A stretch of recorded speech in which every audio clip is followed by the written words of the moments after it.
Welcome everyone. Glad to see you on my channel.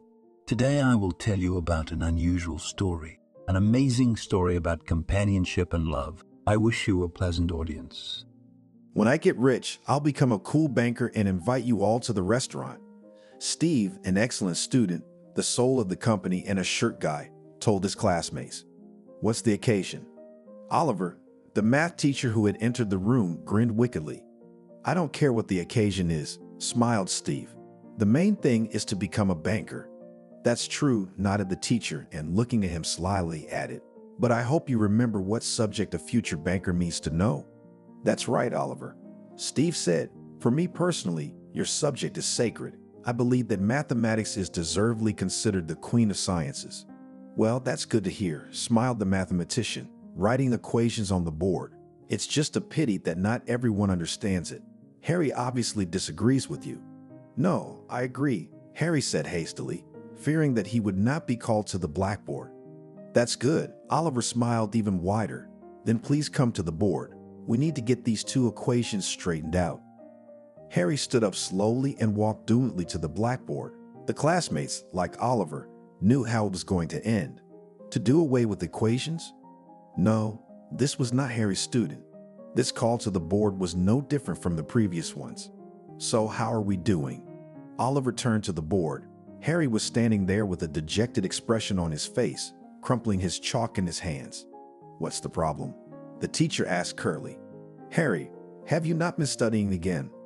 No, I did. Really, I did. The student rounded his eyes. It's just that I can't solve something. I can't get it right. What are you talking about? Oliver grinned. Sit down, my grief. Okay, we're going to go to the board, Steve. Steve went to the board and solved both equations in 5 minutes. There you go, Oliver said approvingly. Knowledge is power. And you, Harry, study the material more carefully next time, or you won't be able to solve it again. How do you see your future? That's different, Steve. He'll go far. He'll be a banker if he stays on the right path. And you, Harry, you'll be a factory nut at best. It's been a long time since then. By the way, Oliver was only half right. Steve really became a great banker and kept his promise, which either in jest or in earnest gave his classmates. When it was 15 years since graduation, Steve invited his classmates to a restaurant owned by Harry. Yesterday's underachiever became an equally cool businessman. After high school, life scattered the class to different parts of the world. Some became successful, others were content with the life of a simple, unremarkable representative of humanity. Most of the classmates communicated exclusively through social networks. As for Steve and Harry, their relationship became unexpectedly businesslike for both of them. Over time, mutually beneficial cooperation turned into a strong male friendship. It all began with the fact that the 2-year-old classmate came to the young banker for a loan for business development. Steve gave the former classmate a favorable loan. The restaurant business shot up, and Harry knew how to be grateful. He made Steve good discounts on banquets and romantic dinners in the wake of his beloved grandmother, and it all cost the banker in a purely symbolic amount. The 15th anniversary of his graduation coincided with Steve's return from Canada, where he had worked for 2 years on a contract. 2 weeks after his return, friends organized a celebratory dinner at a restaurant. Harry provided the space and engaged musicians. Steve paid for the food and drinks. From the rest of the classmates, men did not take a penny. By the way, Oliver was one of the honored guests at that meeting of classmates. Well done, Harry, he praised his former student. Honestly, I didn't expect it. It's all thanks to you, Harry replied with a smile. You've been pushing me in math, and this is the result. The old teacher laughed audibly, thinking that race was a bit of a mouthful. After all, Harry was getting in one ear and out the other. Still, Oliveric was pleased. The boys hadn't forgotten the old mathematician, and that's worth a lot. Steve, are you married? Jessica, a beautiful but frivolous person, asked him. Back in high school, she had made eyes at Steve, but the guy seemed not to notice her flirtatious glances. Classmates danced a slow dance, and the banker suddenly felt that Jessica pressed against him a little tighter than the rules of propriety allow. Steve grinned faintly. Jessica had never been burdened with complexes. No, he answered simply. What's wrong? Jessica asked with undisguised curiosity. "What's wrong?" smiled Steve. "You're not married either, as far as I know." "I'm waiting for my bestie," Jessica said, looking at him meaningfully. "Well, I'm waiting for my bestie too." "And what is it, your most self?" asked the persistent woman. "How would I know?" Steve grinned. "I haven't met her yet. I'll meet her and I'll immediately realize. Here she is." "I see," Jessica said disappointedly. "Well, good luck finding her." Banker Steve was a public figure in town. Apparently, his bachelor status bothered almost all the single ladies. He was generally used to being approached by unencumbered women. Jessica was not the first and hardly the last. There were plenty of women who wanted to live in his beautiful and spacious country house. Some people in the business community made not very flattering assumptions about Steve, such as unconventional orientation or his love for women of advanced age. But the banker always despised and ignored gossip. Let them talk.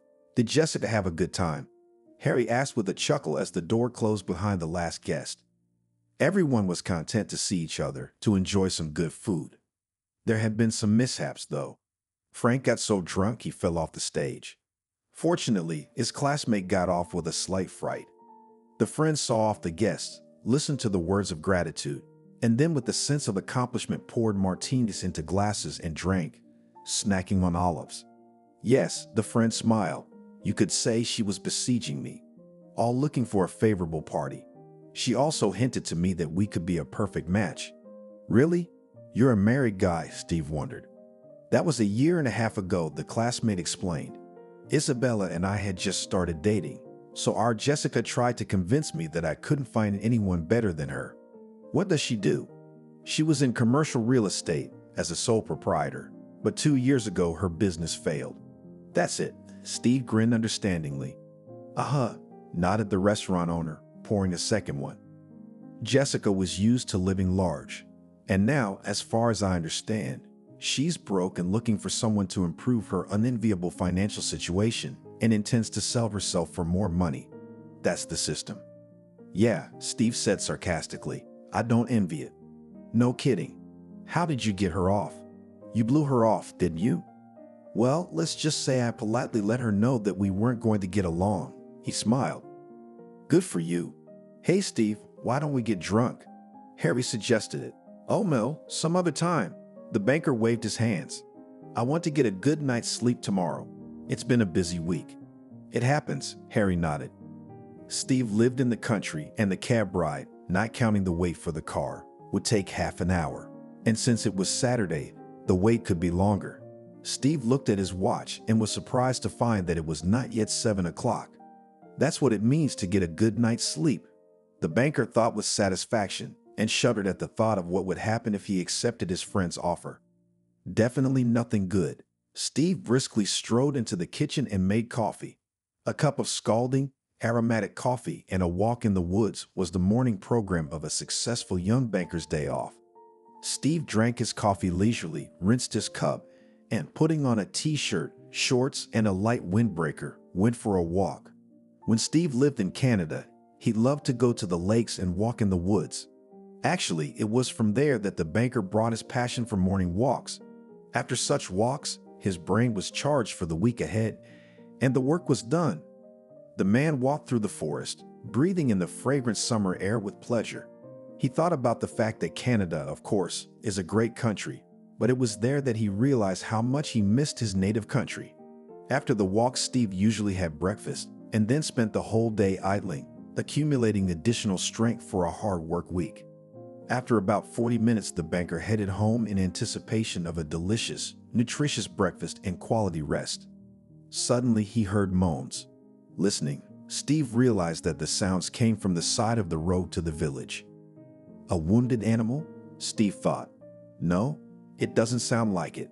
Steve quickened his step, and when he came out of the woods, he was stunned.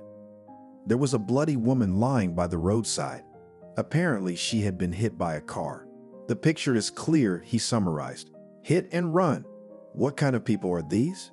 Steve examined his pockets and cursed. His cell phone was at home, and he couldn't even call an ambulance. Help, the woman barely audibly whispered and passed out. The banker knew that a car accident victim should not be touched until the medics arrived. Any movement could only hurt her. Yes, but what to do if he didn't have a phone? There were few cars on Sunday morning, but after about 10 minutes, Steve managed to pull over a silver foreign car and ask for a phone. "What's wrong?" the owner asked, looking suspiciously at the woman lying there. And then Steve, quite unexpectedly, gave out. "My wife and I quarreled. She ran away from home. And here you see, help me out, friend." Yes, of course, the man nodded sympathetically and handed Steve a cell phone. "Wait," the dispatcher said in an impassive voice. The banker was worried as if the stranger was really his wife. The poor woman gave no sign of life, and Steve wondered if she was alive. Taking a closer look at the woman, Steve noted that she was quite young and apparently pretty. What a subhuman, thought the banker again of the man who had run over the young woman. God forbid that all should be well. The ambulance doctor, after examining the woman, shook his head and voiced Steve's thoughts. "What kind of people are these? They don't have a cross on them." "What kind of people?" The driver shrugged his shoulders. He was afraid to face the law and was gone. The woman was put on a stretcher and the doctor said, addressing Steve, "You need to come with us too." He wanted to ask why, but remembering that he introduced himself as the husband of the victim, sat down in the car without complaint. "Well, and why do I need it? I did my job, so why am I sitting here?" Once again thought Steve, sitting near the examination room. Tomorrow at work, Monday, as you know, Monday is a hard day, and anyway, what's he got to do with it? He tried to leave in English several times, but never did. And when Steve decided to flee, the doctor came out of the room. "Are you the spouse of the victim?" he asked. "I." Steve wanted to say that he was not her husband, but just a passerby who couldn't pass by, but his tongue stuck to his mouth. "Well then," said the doctor in a businesslike tone, "your wife's life is out of danger. Her spine is intact, but she has lost her memory." "Lost her memory?" Steve asked in amazement. Wow. He realized, of course, that the human body was a mechanism in which a great many different processes took place. But memory loss seemed to Steve something from the realm of television series. In his mind, no matter what soap opera, someone is bound to lose his memory. He himself was not fond of soap operas, but after hearing a couple of conversations between his mother and her friends, the banker made just such a conclusion. And now Steve was an unwitting witness to memory loss. "Yes," nodded the doctor, whose name, as the inscription on his badge said, was Alexander. "Your wife has retrograde amnesia. Forgive my ignorance, but could you explain what it is?" The doctor began to explain, juggling with abstruse medical terms of which Steve didn't understand half. Actually, he understood only that the memory could be restored in a week or in several years. "Is there a cure?" Steve said confusedly. "Of course, we will try to speed up the process with the help of medications and perhaps hypnosis," Alexander replied. "But based on experience, I want to note that most often memory returns when a person is reminded of something about his past, or as a result of a strong shock." "Well, thank you for the information," the banker said thoughtfully. "And do I need it?" thought Steve again as he left the hospital. Dr. Alexander gave him an impressive list of medications and also said goodbye. "Don't forget to drop off your wife's paperwork tomorrow." Steve introduced the woman as Maria. It was the first name that came to his mind. The banker went to the reception desk and asked for a cab, once again asking himself the same question. When he got home, Steve went up to the second floor, which used to be the attic. It's nice here in the summer. It's cozy, and most importantly, not hot. He went out on the balcony and thoughtfully looked around. Not far from the village where the banker lived, there were scattered God-forsaken villages. Looking toward the forest, Steve sighed. But now another phrase came to his mind. "We are responsible for those whom we have tamed." And Steve was also sure. This young woman did not just appear in his life. "Well, and with the documents somehow we'll sort it out," summarized the banker. Veronica's life was difficult to call serene, but the woman did not think to complain about it. Moreover, in all the trials of life that fell to her share, Veronica saw a positive moment.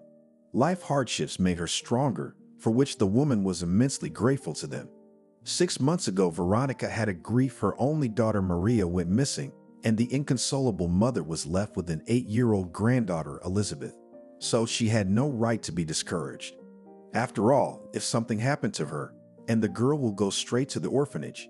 His only daughter Veronica gave birth out of wedlock and lived with her in the dormitory of the factory, in which she then worked as a secretary.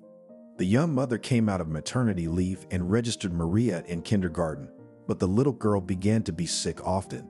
The management of the planet, to put it mildly, did not suit. They couldn't fire her for this, of course, but to force to dismiss at will quite well. Favor, sycophants, and intriguers, which the bosses, yes, used in their own interests, was plenty. Veronica was accused of stealing, which she did not commit.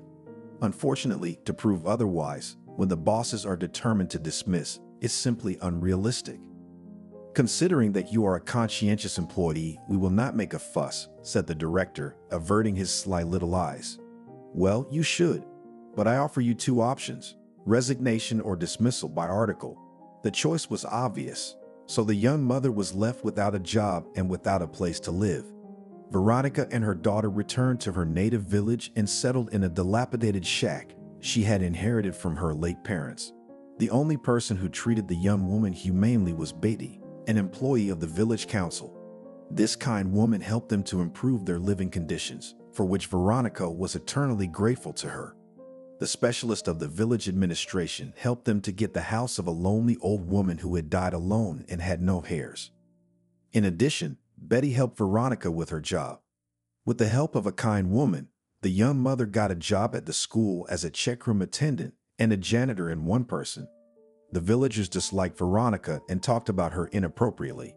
And when Maria grew up, the locals transferred this dislike to her. The girl was blossoming and getting better, outshining the rest of the village girls, and the locals whispered, "She will go to study and bring her mother a bistrock. You can't get oranges from an aspen tree." Alas, their words were prophetic. Once coming home for the weekend, Maria confessed to her mother that she was pregnant. To say that Veronica was upset was to say nothing, and she had dreamed that her daughter's life would be better than hers, but everything seems to be repeating itself. No, Veronica was not angry with her daughter. After all, a child, regardless of the circumstances of birth, is happiness. Nor did she get under Marie's skin with questions about the child's father. And so everything is clear. "Nothing, we'll get through," Veronica said to her daughter. "I lifted you up, and together we are strength." Maria nodded, but when she looked at her mother, Veronica's heart squeezed painfully. It was the look of a beaten dog. No wonder she'd get whipped. But that was half the problem. Maria had to study. Of course, no one canceled the sabbatical, but she had only a year to study. So the defense of the long-awaited diploma of psychologist postponed for a year or two. Elizabeth was born healthy and as beautiful as her mother. The times when single mothers were cast oblique glances, long ago and safely past, but apparently not for everyone. At least not for young, but ugly obese married ladies. Oh yes, no chance Maria will encroach on their two-legged happiness, which she does not need a gift. Meanwhile, Maria had completely different concerns. She did not take a leave of absence and transferred to the correspondence department. "That's right," agreed her mother. "What to lose a year or even two? Well, and 2 sessions will somehow survive. I'll take time off, sit with Elizabeth, while you will be at the session." After the defense of the diploma, it was necessary to think about employment, and as soon as possible. Veronica's penny salary and childcare allowance were barely enough for the essentials. "Would you like to be a psychologist at our school?" asked Betty, now a pensioner, who was a frequent visitor to Veronica's house. The prospect of working as a psychologist in her native school did not entice the university graduate. And not because this option was far from prestigious. She would not fit into the team. "They'll survive." "No, Aunt Betty, I don't want to," shook her head. "Our financial situation, of course, leaves much to be desired, but no, you understand." Betty didn't understand. She just wanted to help these people who were almost family. "I'll try to get a job in town," Maria said. But it wasn't so easy. Most employers, when they heard that she lived in the village, made frightened eyes. "How will you get there?" "By bus," Maria shrugged. But apparently, this argument did not seem too convincing to them. Lack of work experience and a small child also did not contribute to successful employment. However, the young mother did not think to be discouraged. All this is temporary, she said. Sooner or later something will turn up. And she was right. After a couple of months of struggling, Maria managed to get a job at the Center for Psychological Assistance to Children and Adolescents. Years went by. Life went on as usual and seemed to be getting better. However, fate continued to test Veronica's family's strength. One day, Maria did not return from work. That day, she called her mother and warned that she had a lot of work, so she would come by cab. Veronica called her daughter several times, but she did not answer. Why doesn't Mom answer? Elizaveta asked through tears. Mom has just a lot of work, she said, trying her best to smile, answered her grandmother. Go to sleep, kitten. Until Mommy comes, I won't lie down, the girl said and sobbed even more. Veronica was sure something had happened to her daughter. The woman pressed the trembling granddaughter to herself, and when she, sobbing, fell asleep, sighed with relief. But what will happen tomorrow? Veronica went to the police as if to work. We're looking for her. The employees were looking for her. The poor woman only nodded doubtfully, but one day she couldn't stand it. I'd like to know how you're looking for her. After all, Maria is not a needle and still there. Don't yell at me, the policeman exclaimed indignantly. We have dozens of them besides your Maria. Maybe your Maria has taken a stroll and you are worried. You should have brought up your daughter better. How dare you? A woman graying with grief shook her head. I dare, said the police officer. Unfortunately, we have a carload and a small cart of such cases. And softened, added, I understand your grief, but you also understand us. We are doing our best, but so far, alas. I see, with a sigh said Veronica and went out, thinking that now she will come home and there Elizabeth. The girl is so hopeful that her mom will be found. Posts on social networks, except for comments from sympathetic citizens, did not yield any results. The fellow villagers had their own opinion on the matter. She left for a beautiful life and did not return, neighbors maligned, and she didn't spare her little one. I guess she's already serving daddies with fat wallets somewhere abroad. You should be ashamed of yourselves, Betty reprimanded them. A man's in grief, and all you want to do is scratch your tongues. Is that all you can think of? The kind woman supported Veronica and Elizabeth as best she could, but it wasn't enough. A month passed and Maria never showed up. In her mind, Veronica accepted that something terrible had happened to Maria, something very, very bad. But her maternal heart refused to accept it. Elizabeth withdrew into herself. She sat silent for long periods of time, staring out of the window.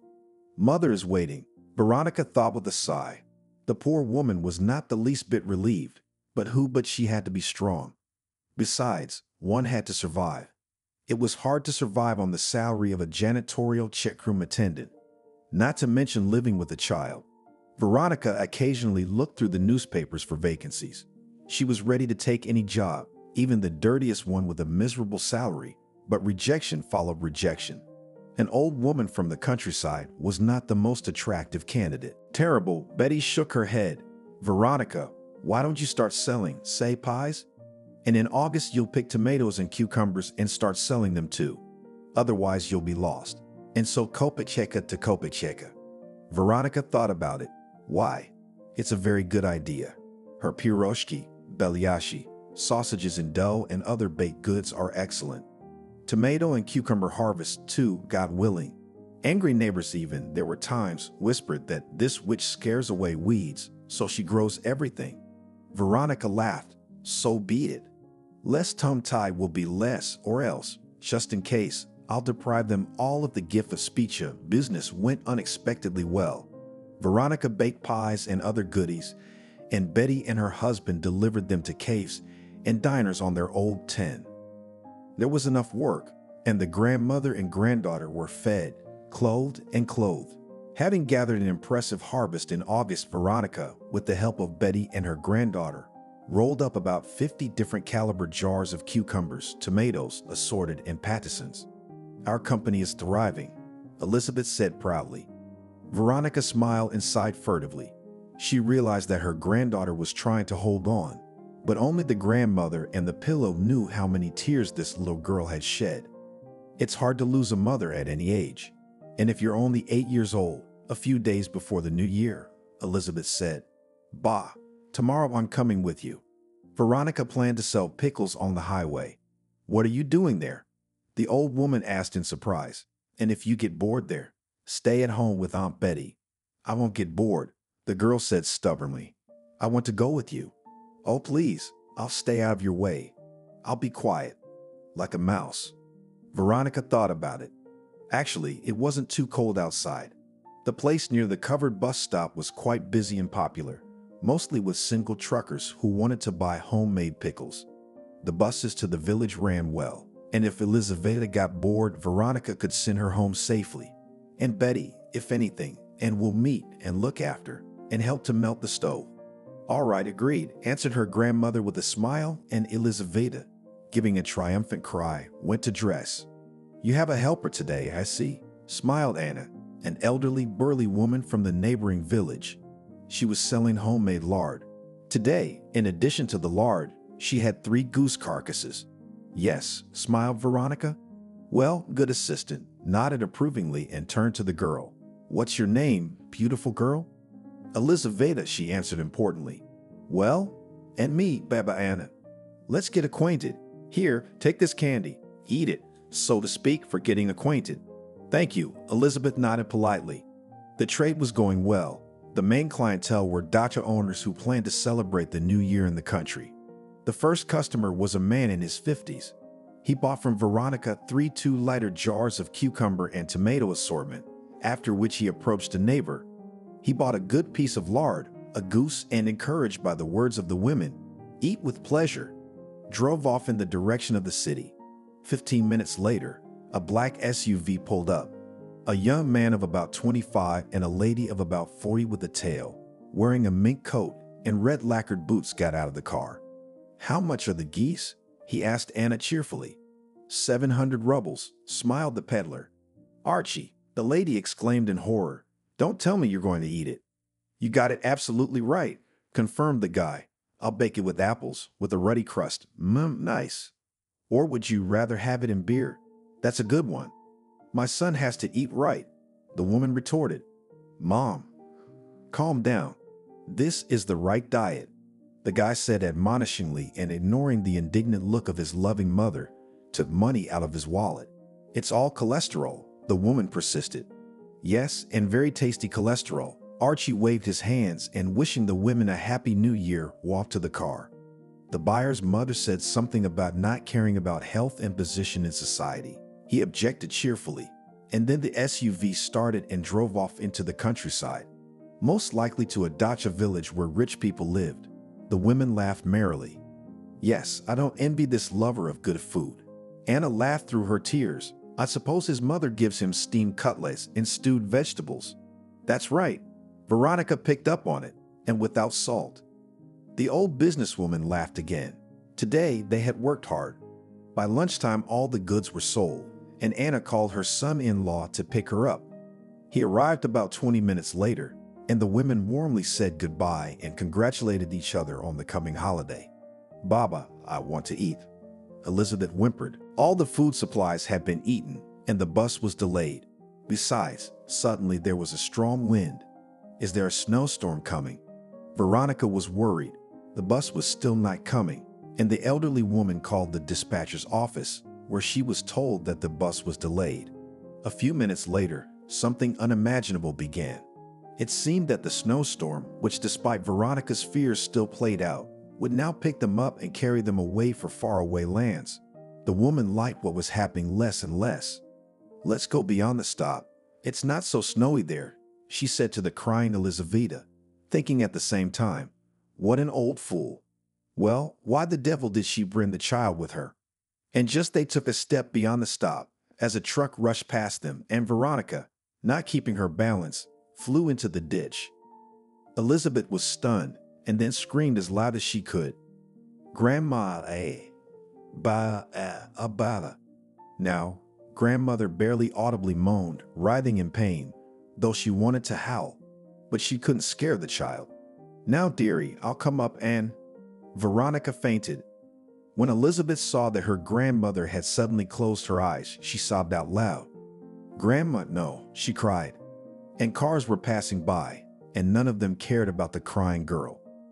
At first, Elizaveta wanted to go down to her grandmother, but realized that the two of them could not get up. It would be better to ask someone for help. The girl went out onto the road and frantically waved her arms. "Help!" Elizabeth shouted tearfully, smearing tears on her face. She was very scared, and the cars kept coming and coming. "Is there a problem, young lady?" asked a young, richly dressed man who got out of a glossy black car. Any help needed? Steve did a lot of charity work. Right now, he was on his way back from a New Year's Eve party for orphanage children. The sponsor of the party was his bank, and Mr. Steve came to the tree to get a legitimate portion of applause and gratitude. To tell the truth, he never liked to show off. Yes, Steve drove an expensive car and wore brand-name clothes, but he knew he had earned it all through hard work. Unlike unnecessary, in general, praise in public, Steve sincerely believed that good deeds should be done in silence. Although, of course, if the management of orphanages are pleased to thank him in this way, publicly and pompously, well, it's their right. Everything is better than mercantile ladies desperately trying to marry a young banker. Remembering the hunters for his money, Steve grinned. That was it. There was nothing more for them. That June morning changed his life dramatically. The day after the accident victim arrived at the hospital with Steve, he went there again. The banker brought all the necessary medications and asked how she was. "No change," Alexander replied. "I think you'll be able to visit your wife in a day or two." The words "visit your wife," although they sounded unusual to the ear of a 32-year-old bachelor, unexpectedly liked Steve. When he realized this, he was very surprised. Maybe it's a sign that it's really time for me to get married. After all around say so, ironically thought the banker. With documents was more difficult, but Steve told the doctor that he found no passport or policy. Apparently, Maria left the house with the documents. He guiltily waved his hands. "But when I found her, she didn't have her purse. So, you know what I mean." "Yes, but then..." Dr. Alexander made a meaningful pause, and Steve understood him perfectly. "How much?" he asked. "There on the wall is a price list of paid services," Alexander replied. Steve nodded and, after studying the cost of the services, turned back to the doctor. He pulled out his wallet, took out two $5,000 bills, and slipped them into the pocket of the doctor's coat. "Payment for services at the registrar's office," Alexander said, a little embarrassed. "Thank you for the information," smiled the banker. "I will pay now. And this money is my gift to you." Well, thank you. But you may want to move your wife to a private clinic. Usually people in your line of work." "I don't know what people in our circle do, but somehow I trust you," Dr. Steve interrupted cheerfully, "and I hope you'll justify my trust." "I'll do my best," Alexander replied with dignity. On the third day of his spouse's stay in the hospital, Steve visited her. On the way, he bought fruit, a bottle of fresh juice from his favorite restaurant, and wild tea roses. Approaching the hospital, the banker realized that he was worried. Just like before a first date, he cheered up and thought that was essentially what it was. When Steve entered the room, a young woman was half sitting on a cushion and looking straight ahead. The patient raised her large and serious brown eyes to Steve, and the banker realized he was missing. "Why, she's not just pretty," marveled Steve. "She's a real beauty, and no pouty lips and those creepy eyebrows halfway down her forehead." By the way, the eyebrows, like the eyes, struck the man in the heart. Dark, parted, beautifully shaped. The brown hair of the beautiful stranger was gathered in a careless knot, but Steve had no doubt that it was beautiful. Or was that what he wanted to think? After examining his charge, Steve opened his mouth to ask how she was feeling, but the young woman beat him to it. "Are you my husband?" she asked quietly and hesitantly, crumpling the corner of the blanket. "That's not really true," Steve replied softly. He had no desire to lie to a man who was in a helpless state. Besides, the banker no longer doubted for a moment that he had fallen in love like a boy. So he mentally stated with great regret that he could not do without a certain amount of lying. "All right, we'll figure it out," Steve decided lightly, unable to take his eyes off the sick woman. "Not really." She raised an eyebrow, and Steve mentally groaned. At this moment, Maria, as he introduced her to the doctor, was just unrealistically beautiful. Then what would happen when the bruises and abrasions came off that pretty face? I'll probably go crazy with love, Steve thought with a chuckle. So much for the one and only. Steve wasn't really amused. To think that for once he was in love. Except the circumstances weren't exactly ideal, to say the least. Hush, hush, the banker soothed his conscience. I will definitely confess everything. Now for me, the task number one, to create for Maria the most comfortable conditions. By the way, I wonder what her name is really. The young woman stared at him, and Steve remembered that she was waiting for an answer. Yes, not really, he confirmed. It's just that you and I were just about to get married. I see. Maria nodded, and Steve thought, it's not easy to lie to my eyes, at least for me. Come on. Again, the man began to reason with his conscience. No one has ever abolished lying for salvation. An old miracle. My conscience was soothed. I was told my name was Maria, she said. And you? It's funny, of course, to meet your future husband. And the beauty laughed her melodious laugh. Yes, it is funny indeed, he agreed. But it's normal in our case, isn't it? Yes, I guess so. So what's your name? I'm Steve, the banker replied and smiled slyly. And it's a pleasure to meet you. You too, Maria said, and her voice sounded sincere. Unless, of course, Steve was wishful thinking, but apparently not. The young woman looked at him sympathetically and, incidentally, not without interest. He knew that woman's look. And the flowers are very pretty, she added with a smile. I tried, Steve replied with genuine tenderness in his voice, and thought he would do it as often as possible. Lying is disgusting, but he would try to win this beauty over. And who knows, maybe the matter will really end in a wedding. 2 weeks later, Steve took Maria home. At first, he planned to make her a fake passport. The money and connections allowed him to do it. But then the banker abandoned the idea. It was one thing to lie to the doctor that he and Maria were married. Otherwise, Steve wouldn't have been allowed to see her. But to slip a fake passport to a man whose memory is like a blank slate is a real pig. Steve told the doctor that it would take at least a month to restore the documents, and he only nodded understandingly. 2 weeks passed, and except for the loss of memory, the young woman felt quite tolerable.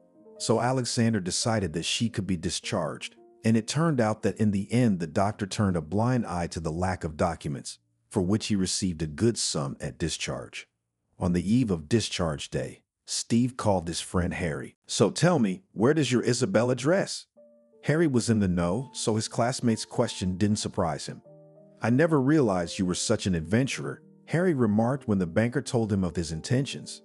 I didn't think so myself, Steve admitted, and then his friend handed the phone to his wife.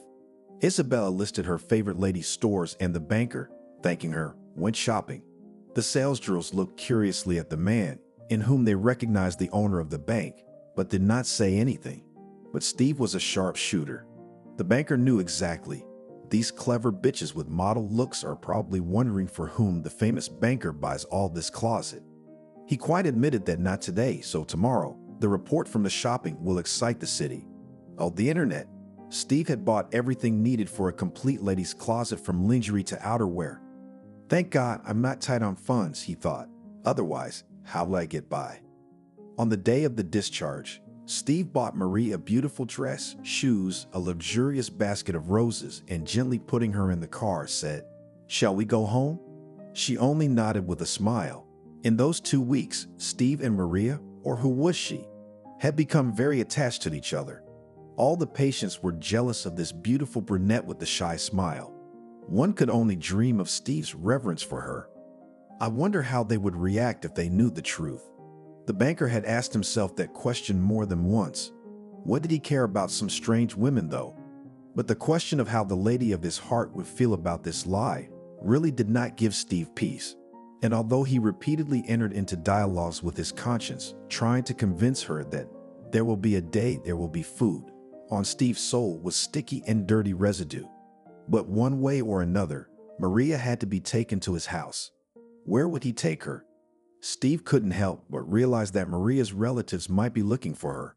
So one evening, he took a picture of the young woman and posted a post on social networks. However, the result was zero. One single user left a comment that not so long ago someone was looking for a similar girl, And that was it.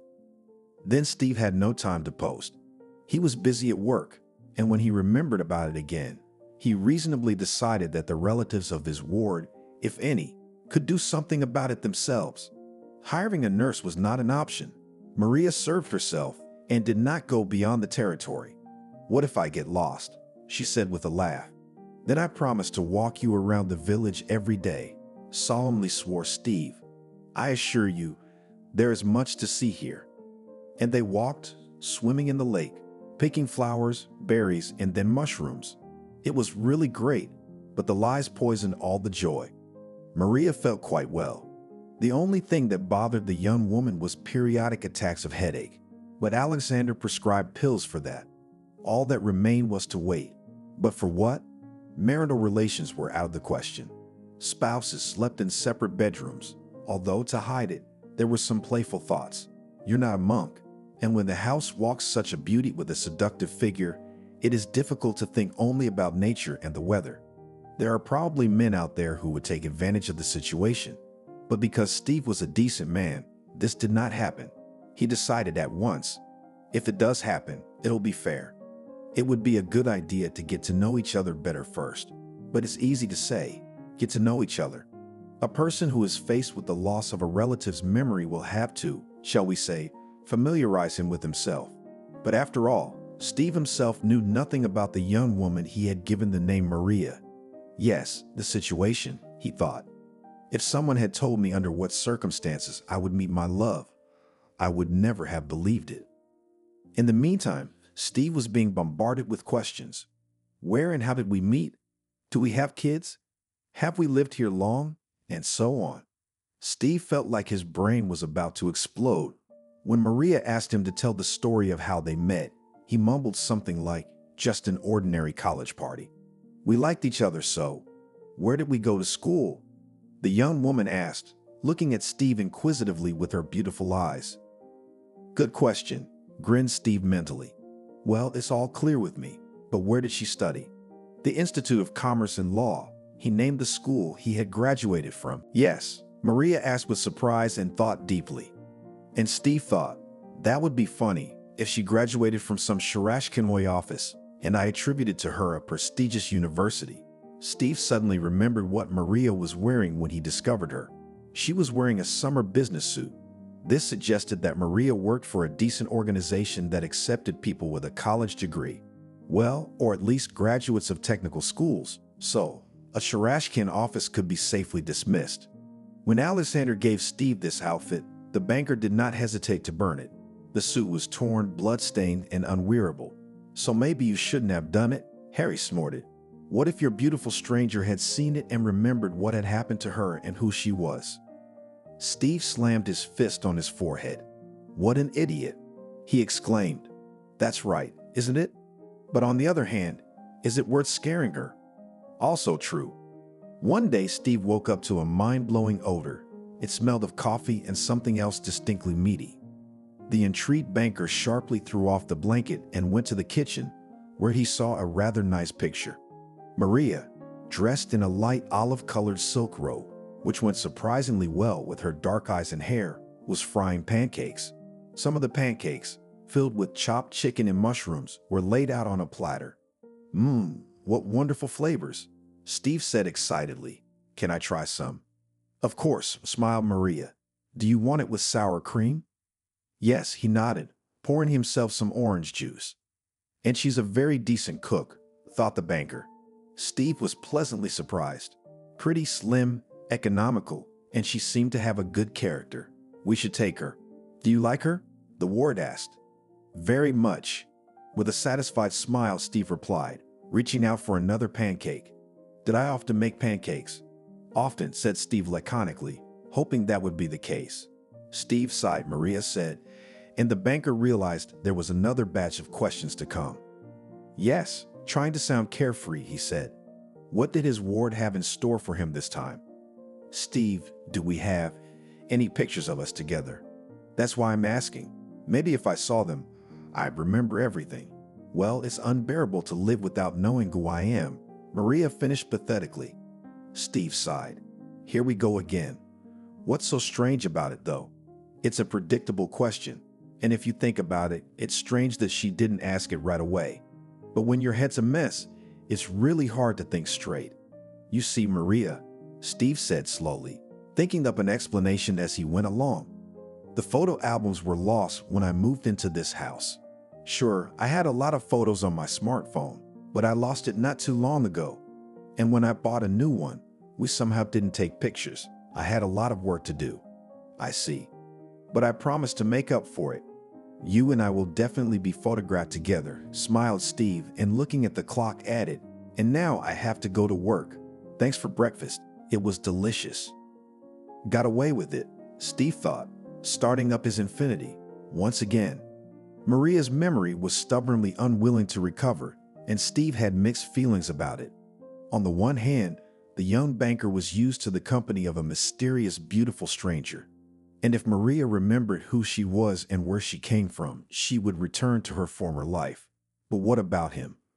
On the other hand, he wished this story would end soon.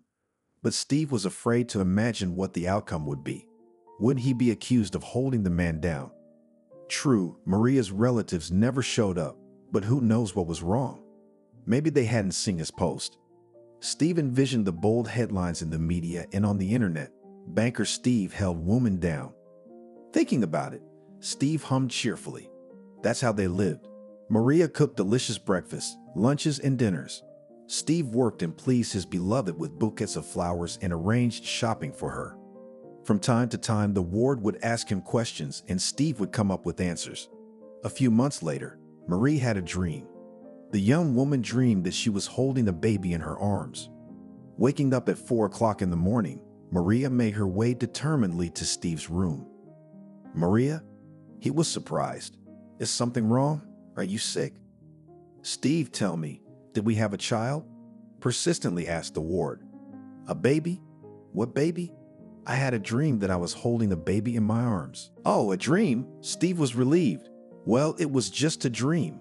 I mean, how many dreams can you have? That doesn't mean it's true. Yes, I understand, Maria said excitedly. But, it was like it was real. And it's like my brain cleared up. Steve, I think I'm starting to remember. The banker's heart started to race. Well, that's it. Now Maria's going to say he's been lying to her, and she wants nothing to do with Steve. What did you remember? He asked breathlessly. I remembered that my name was really Maria, the young woman said with a smile in her voice. And it was real. Well, that's interesting. So Steve, spontaneously thinking up a name for her, had hit the nail on the head. It's hardly a figment of his ward's imagination. Dr. Alexander explained that during the process of memory retrieval, a person remembers everything that actually happened. So, is it the child too? Not a fact, the banker pondered. She remembered her name in reality, and the child was a dream. But one way or another, it must be finished. What if we hire a private detective? Struck the young banker, and he wondered how this simple thought had not occurred to him at once. Done. In the morning, Steve had to go to the New Year's party for the children of the orphanage. Then he would confess everything to Maria, apologize, and find a private detective. Steve looked at his ward. Maria was sleeping sweetly, sniffling like a little girl, and looked incredibly touching. No, he couldn't let go of this amazing girl so easily. We'll be together, vowed Steve. Whatever it takes. What a weather, Evan, the banker's driver muttered in a disgruntled voice.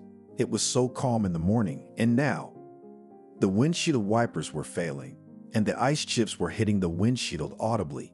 Steve was tuning in for a difficult conversation with Maria and was very nervous. And then there was the snowstorm, which had played out so inconveniently. After a couple of kilometers, the men groaned. Right on the roadway stood a little girl and desperately waved her hands. Where had she come from? Evan slowed down, Steve said, though he didn't need to. The driver was already slowing down. The men jumped out of the car, and the banker asked if the girl needed help. There, the little girl sobbed, pointing toward the ditch. My grandmother. She fell. She's sick. Evan and Steve didn't waste time talking. The banker put the little girl in the car and they ran to the ditch. Once down, the men found an elderly woman. She was unconscious. The driver touched her pulse and convinced that the woman was alive. picked her up in his arms and carried her to the car. "Grandmother," cried the little girl on a burst of tears. Poor grandmother. In the warm car, Veronica regained consciousness and moaned. "What's the matter with you?" Steve asked. "My leg," whispered the old woman, and tears came to her eyes. "It really hurts." She could have broken her leg, thought the banker, considering what to do. If he called an ambulance, he did not know when it would arrive. In this blizzard. "We'll take you to the hospital now," Steve said softly. "No," the older woman shook her head. "I can't go to the hospital, but you could have a fracture." "Elizaveta, there's no one to leave her with," she said faintly. "Babs, I can and alone," assured the granddaughter. "Or at Aunt Ira's I'll spend the night." "But what if something serious?" "Here's what, ladies," Steve made a decision. "Now we'll take you to the hospital, and I can take the girl with me. Don't worry, I don't mean any harm." The grandmother and granddaughter hesitantly looked at each other, and Evan said with a smile, "Steve is a kind-hearted man. We're gonna be waiting a long time for an ambulance." "Well, if it's not too much trouble," Veronica said quietly, thinking that the world is not without good people. The snowstorm was slowly but surely subsiding, so they reached the city quite quickly. When they arrived at the trauma center, Steve felt a sense of déjà vu. Despite the tragedy of the situation, the man grinned mentally. He seemed to be making a habit of picking people up on the road. "Steve, you idiot." He berated himself for making such stupid jokes. Seeing a modestly dressed woman getting out of a premium car accompanied by a distinguished gentleman, the doctor was surprised. However, recognizing the respectable man as an old acquaintance, Alexander was glad to see him as his own. Maybe he would give him some more money. "What are you doing here?" he asked, shaking the banker's hand.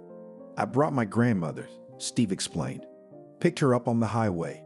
She may have broken her leg." "Well, we'll see. Let me know what's wrong with her." "Okay."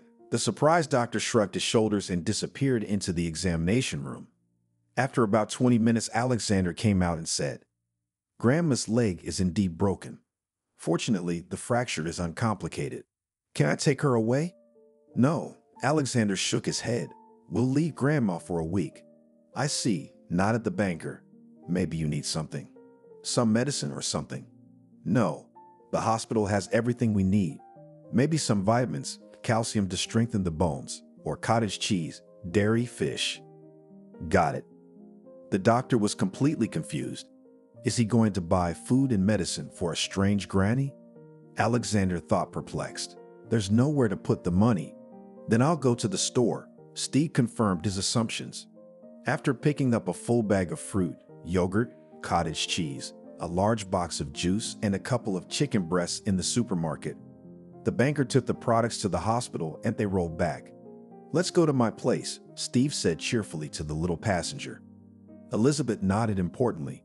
The girl felt that this rich uncle on a beautiful car is a good and kind man. "And what do you do?"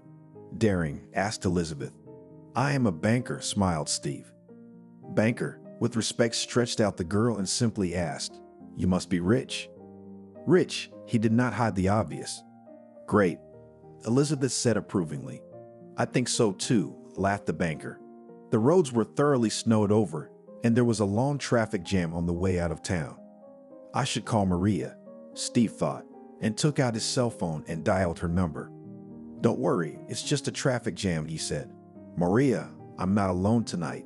No, it's not friends or partners. You'll see later. Sure, get some sleep. You'll feel better. It's probably from the sudden change of weather." The banker added one last thing. "Whatever you say, darling. Kisses." "Is this your wife?" Elizaveta asked in a businesslike manner. "Well, you could say that," Steve sighed. "Why can you say that?" the girl asked, giving Steve a piercing look. At that moment, Elizabeth reminded him of someone. "But who?" "How can I explain it to you?" he answered, thinking that an affirmative answer would have been enough. "Now you explain." "It's just that we live together, but not officially signed," Steve said, and the girl nodded thoughtfully. "I see, you have a civil marriage." "Well, in general, yes," summarized the banker. Steve and his little guest arrived in the village in the evening. "Wow, what a beautiful house," exclaimed Elizabeth when they drove up to Steve's mansion. I'm glad you like it, smiled the owner of the house. Come on in. Don't be shy.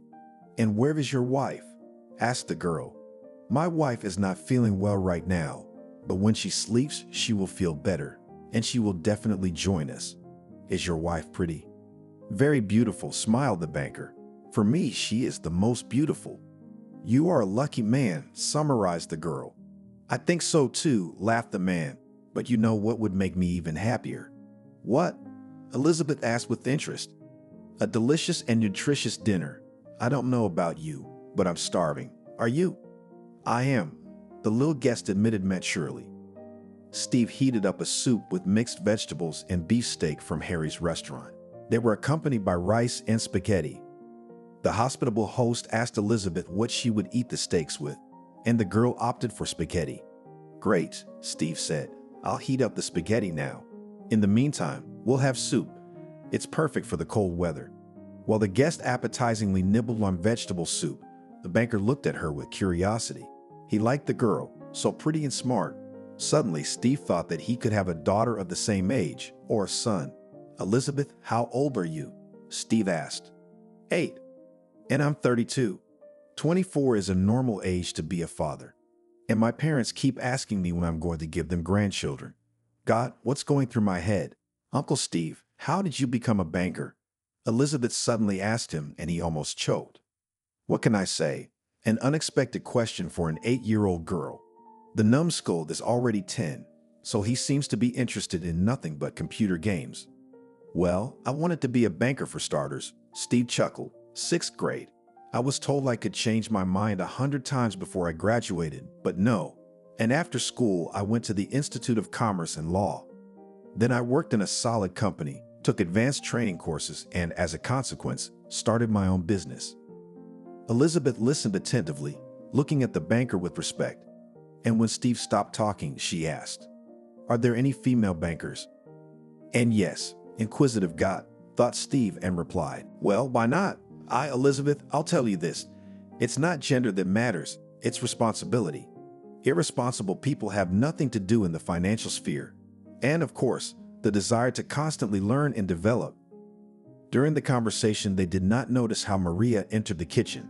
Something I'm not good today, she said faintly and greeted the little guest with a smile. Hello. Let's get acquainted. My name is Maria. Elizabeth looked at the woman who entered with all her eyes. The girl looked at Maria as if she recognized someone in her, but she was not sure that she was not mistaken. What happened next left Steve completely stunned. Mom? His young guest whispered in shock and rushed to Maria without hesitation. All day Maria had not been feeling well. She had a headache, but on top of that, the young woman was somehow uncomfortable. Then there was that dream about the baby. After Steve's call, she felt a little better. Maria looked out the window and looked out at the snowy surroundings and realized why she felt uneasy. The young woman was certain she had a child, or even had one. But then where was it now? And most importantly, why was Steve hiding it? And maybe something happened to our child, and that's why I lost my memory. Frowning, Maria thought, and Steve does not tell me anything, because he is afraid for my psyche. But my memory will come back sooner or later. Her head didn't hurt anymore, but she felt physically heavy from thinking. The young woman fell asleep, as she usually did after taking the medicine the doctor had prescribed. She lay in bed and instantly fell asleep. Through her sleep, Maria heard a car pull up, and after a while she heard the voice of Steve and a little girl. Hearing the child's voice, Maria thought she was hallucinating. The voice of the child, most likely a girl, seemed vaguely familiar to Maria. For whatever reason, the child's voice only made her more certain that the child was not just a dream or a figment of her imagination distorted by memory loss. As Maria descended the stairs, the child's voice became more and more distinct. Her head suddenly felt treacherously dizzy. She leaned on the railing, and when it was gone, she walked on. Maria was already in the kitchen. The girl sat at the table across from Steve and munched on her soup. What a pretty little girl, thought Maria, and a powerful wave of tenderness suddenly came over her. The guest was dark-haired and brown-eyed like herself. But where had this little girl come from? The young woman greeted the little girl warmly, and she looked at Maria with a look that made her heart sink. And before Maria knew it, the girl had called her mommy. She said it in a whisper, but Maria's voice seemed like the sound of thunder. Before the eyes of the young woman appeared some vague fragments of memories. Here was Maria holding the newborn girl, swaddling her and whispering some tender words. The village, angry and jealous gossipy neighbors, and this girl, who was now sitting at the table with her husband. But now the young woman remembered quite clearly that she had never been married. But then why had Steve called himself her husband? Maria remembered a car coming at her, and she didn't have time to run aside. The next thing she knew, it was total darkness. But before plunging into that darkness, the young woman was rushing home from town. To this very girl who was her daughter Elizabeth, and to her mother, whose name was Veronica.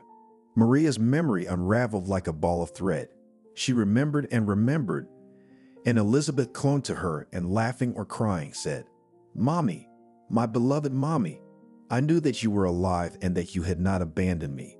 Maria cried too, but Steve was relieved to see that they were tears of happiness. She stroked her daughter's head and said, "Of course I didn't leave you, my doll, my favorite bunny." Mary kissed her daughter's face and from time to time, laughing through her tears, looked into her eyes and could not look at her. Elizabeth's hair was wet with her mother's tears. The banker looked at them with all his eyes and thought, "Is it really so?" Banker had laughed at his mother more than once when she had assured him that the plots for TV shows were taken from life. Well, now he was ready to take it back. God, how touching it all looked. By the way, what a story for a TV show. Maria was in such euphoria from the meeting with her daughter that she did not immediately remember about the essentials. For example, the fact that for 6 months she has been in the house of a stranger. Maria remembered that Steve had brought her here from the hospital, but why? The young woman already knew that the purse with her phone and passport were not with her. Perhaps the bag had flown off to the side, or the person who hit her decided to make a profit. Alas, it happens. So there really wasn't much to go on. Besides, Maria had lost her memory and couldn't tell us anything about herself. But maybe this man was still looking for Maria's relatives, and he managed to do it only now? It seems all logical, but something prevented to fully accept this version. All later, smiling through tears, thought the happy woman. Now the main thing is that my Elizabeth, my sweet girl, is now with me. And what about Mom? Elizabeth? Maria called out to her daughter. Sleepily muttered the little girl, dozing on her mother's lap. Are you asleep? Her mother laughed softly, stroking her fragile body. Aha, happily smiling, replied daughter. I'm not surprised, Steve said. She is cold, poor thing, and so many impressions in one day. By the way, how did you find each other? Maria asked. And where is Mom? Elizabeth, where's Grandma? She, of course, was happy to meet her daughter, but she wanted to dot all the I's. Mom, Grandma is in the hospital, sleepily replied her daughter. In the hospital? What about her? Maria was scared. Calm down, Mom. Everything is already fine, smiled Elizabeth. It was all Uncle Steve and Evan. They saved her. Saved her? Maria marveled. Saved her from what? She knew perfectly well that Evan was the driver of the consort. But what kind of trouble had her mother and daughter gotten into that they had to be rescued? So many questions. Steve shook his head. Well, we do have a lot to talk about, but why don't we put Elizabeth to bed first? The baby is blowing her nose, by the way. Yes, of course, nodded the young woman. I want to sleep with Mommy, said the girl. Can I? Well, of course you can. Steve and Maria replied in unison. Don't worry, I'm only here for one night, and then you'll sleep together again, I understand. Maria blushed, and the banker laughed. I wonder what you understand, Steve asked. Well, if you are going to be married, you must sleep together, Elizabeth explained, showing her perplexity. Well, of course you do. Grown people, and they don't understand such obvious things. Old times, old mores, said the banker cheerfully. Maria, I am waiting for you in the parlor. When Maria, having put her daughter to bed, came down to the living room, Steve was savoring his favorite Spanish wine. This divine beverage was brought to him directly from the homeland of flamenco and bullfighting. The wine was tart and moderately sweet, and the banker did not recognize any other. Will you have a drink? He offered. Pour, Maria waved her hand. It's a sin not to drink to such a thing. I think so too. The banker poured wine into glasses and after they took a sip said, You probably think I've kept you here deliberately. And for what purpose? Maria asked with a chuckle. I don't know, Steve said awkwardly. For example, to take advantage of your helpless state. But you didn't, she continued with a smile. I assure you, I think nothing of the sort. Although, of course, there are questions. Well, I'm ready to answer them. Where do we start? Well, preferably first. There's not much to tell, Steve sighed. During a morning walk, I found you on the side of the road, apparently hit by a car, and like a decent man, called an ambulance, and called me your spouse. It was an accident. I didn't have my cell phone with me, so I had to stop at the first car I saw and borrow a cell phone. But you should have seen the way you looked at me, Steve grinned. Like a maniac. Maria laughed, and the banker, who also could not help laughing, summarized. Well, I had to improvise. Said, had a fight with my wife, I went to look for her, and here, well, and in the hospital just repeated. You got into character, Maria giggled. Steve looked at her and noted that he had never seen Maria in such a playful mood. And that was because she was truly happy right now, so maybe now was a good time to confess her feelings. No, Maria, that's not why, Steve replied seriously. If I hadn't said that, they wouldn't have let me come to you. And you and I wouldn't be sitting here right now. And you would never have known that Maria, I love you. Steve, don't say anything. I know it's a surprise to you, but I'll wait. I'll wait as long as it takes. I realize now that I've loved you from the first moment I met you, and I'll never give you up. So don't expect to get rid of me. I'm willing to wait until I'm old. It's not just that, Maria said with a sigh. Steve, I'm just an ordinary woman, an average single mom from the country. I don't hang out in nightclubs and hookah lounges. I don't drive expensive foreign cars, and I don't get my eyelashes and nails done every 2 weeks. In general, I live the life of an ordinary woman, concerned about how to feed, clothe, and pack a child for school. And that's fine, Steve summed it up. I've already seen these women who love clubs, hookah lounges, and everything that can be built up. All tuning, and there is no beauty. Not on the outside, not on the inside. You're the real deal. I'd forgotten there were girls like you. Maria listened to Steve, and she really wanted to believe that he spoke sincerely. After all, she liked Steve too, but she had been burned too badly. No matter what the neighbors said about her supposedly wild life in the city, there was only one man in Maria's life, Elizabeth's father. A biker with movie star looks, and as it turned out, a rotten soul, and how beautifully it all began. Rides on the highway at cosmic speeds, which took your breath away.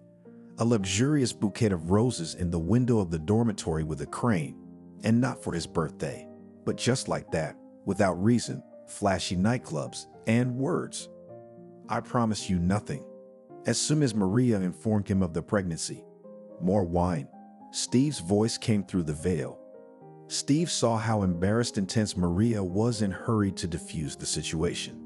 No thanks, she shook her head and added with a smile. I've had enough. I'm not used to alcohol. That's okay, Steve said cheerfully. I'll teach you bad habits. Steve, what about my mom? Maria remembered and felt ashamed. With excitement, she had forgotten all about her mother. And Steve told her about the meeting with Veronica and Elizabeth. Maria cried. Poor little things. How hard it had been for them all that time. They didn't have a good life selling pickles on the road. It's not safe. There's a lot of idiots out there. Now Steve was ashamed of himself. He had actually deprived a child of a mother and a poor old woman of her daughter's help. The banker imagined what they had endured during those 6 months and hated himself. Idiot, thought Steve. I couldn't think of anything else to do in 6 months except a lousy post. It was my fault, Steve repented. I could have hired a private detective, but to be honest, it only occurred to me this night when you told me your dream. But all I did was put the post on social media. You a soul. Now Maria understood why she wasn't satisfied with the version that Steve had only managed to track down Mom and Elizabeth today. Of course she had. A man of his position could have hired a private detective or used the connections that the banker probably had, although the post was also an option. It just depended on the people. And what? Maria had asked. Did anyone respond to the post? No. He waved his hands. Well, except that someone commented, say, recently looked for a similar woman. No one had seen me, Maria shrugged. Here, unlike in our village, no one cares about anyone. That's how things got so quiet. That's probably what Mom was looking for. And she, like you, thought the post was a worthwhile idea. Yeah, Steve chuckled. Well, do you remember what happened to you? Oh, nothing much, really. That day, when Steve celebrated in the restaurant a meeting of classmates in the Center for Psychological Health, where Maria worked, arrived important guests from the regional center. The meeting dragged on, and in addition, she had some paperwork to do. Not only that Maria had to wait for a cab for more than 40 minutes, but it also broke down right in the middle of the highway. What should I do? The young woman asked the cab driver in a low voice. I'll try to fix it. The driver shrugged his shoulders and began to examine his iron horse. It was getting dark outside, and Maria wondered how long they would be here. Ah, we've arrived, the cab driver replied nonchalantly. How do you mean? The passenger was taken aback. And like this, the belt broke. Now I call a tow truck and food. But maybe there is a possibility to replace it with another car. Confused asked Maria. This is on Saturday. The driver grinned crookedly. So you can wait for this other car until morning. Catch that hitchhiker. I can't offer anything else. What the hell? She was indignant. What did I pay money for? Money, grumbled the man. I'll give you your money back. Half. You're halfway there. Maria didn't mind, though in fairness she should have demanded all the money. Was the car's malfunction her problem? And there's no telling how long she'd spend on this highway. God forbid they mistake her for a member of the ancient profession. So the neighbors are judging. The wrecker took away the broken car, and Maria has nothing left but to cuckoo-chat on the highway. And then she heard a characteristic noise from behind, loud music, and rapidly flew up, and silence. Most likely, the driver was drunk, Maria suggested. I was standing on the side of the road, and it seems, the road was not enough. They talked until 2 o'clock in the morning, when Steve realized he had to work tomorrow. Good night, the young woman smiled. I'm going to go enjoy being a mom. Catching up on my reading. You're a lucky man, said the banker, quite like Elizabeth recently. Can't complain. Maria, Steve called out to her as she came up the stairs. Yes, the guest turned around. But you're not saying no to me, are you? Asked Steve. No, replied Maria quietly. I don't say no. The young woman entered the bedroom and smiled happily. Elizabeth was sleeping on the double bed with her dark curls spread on the pillow. The girl smiled in her sleep, and the happy mother looked at her for a long time. And tomorrow I will see my mother, Maria thought. I'll give her a big, big hug. This Steve is like a guardian angel for our family. First, he didn't leave me to die on the side of the road. Then he saved Mom and Elizabeth. Miracles, indeed. With these happy thoughts, Elizabeth fell asleep. For the first time in the last 6 months, she slept so soundly and serenely. Veronica woke up in high spirits. She felt that something good would happen on this day. A young nurse came into the room. Which one of you is Veronica? She asked. I am, said the older woman. There's someone here to see you. The nurse left, and Elizabeth ran into the room. She was followed by the man who had brought her to the hospital. Hello, he smiled. Well, how was your leg? Already better, replied Veronica gratefully. I will refrain from dancing for now, but I'm trying to walk. Well, if you're joking, then all is well. Grandma and we have a surprise, smiled mysteriously Elizabeth. What kind of surprise? The granddaughter went out into the corridor and returned accompanied by Maria. Maria, exclaimed Veronica. Mama. Maria rushed to her mother and sobbed in her voice. But how could it be? Through her tears, her mother asked, What happened to you, Maria? Where have you been? Noticing that they were being watched with interest by 2 neighbors in the ward, Maria said, Oh, you can't tell me at once. It's long, well, and I'd like it without strangers. Can we go out into the corridor? Veronica suggested. Can you do that? Her daughter asked anxiously. Well, somehow. The old woman was anxious to know what had happened to her daughter. Maria and Steve helped Veronica Ivanovna out. They sat down in the chairs, and the trio told her everything. You, Steve, are like a guardian angel. The older woman voiced her daughter's recent thoughts. Maybe, Steve replied. But I'm not an angel. I'm just an ordinary man. But I'd still like to be a close friend to your family. Steve looked meaningfully at Maria, and Veronica understood at once. So we do not need angels, laughed the woman. But I wouldn't mind a good, kind, and reliable husband for my daughter. Mom. What, Mom? Mom will not advise badly. All you have to do is to be happier than I am. Try it. Once you're unlucky, life doesn't end there. So you don't mind. Steve's happy. I've given you my blessing, Veronica said authoritatively. I don't mind either, said Elizabeth. They're conspiring, Maria gasped. We didn't even think about it, said her mother. But of course, the decision is yours. And I'll take it and agree. And you will not regret, quietly said the banker, kissing her on the temple. Steve's parents, his new bride, his future mother-in-law and stepdaughter, Harry's family, and the kindest Betty celebrated New Year's Eve. Oh, girls, I'm so happy for you, she said when she heard about the changes in Veronica's family. And the groom is good, and a wealthy one too. Our local ladies will swallow their tongues with envy. That's right, Veronica agreed. But for me, the main thing is my daughter's happiness. Although, of course, it's nice to rub their noses in it. Well, what am I saying? Maria and Isabella were dressing and decorating the salads. Steve said you were very beautiful, Isabella said and jokingly complained.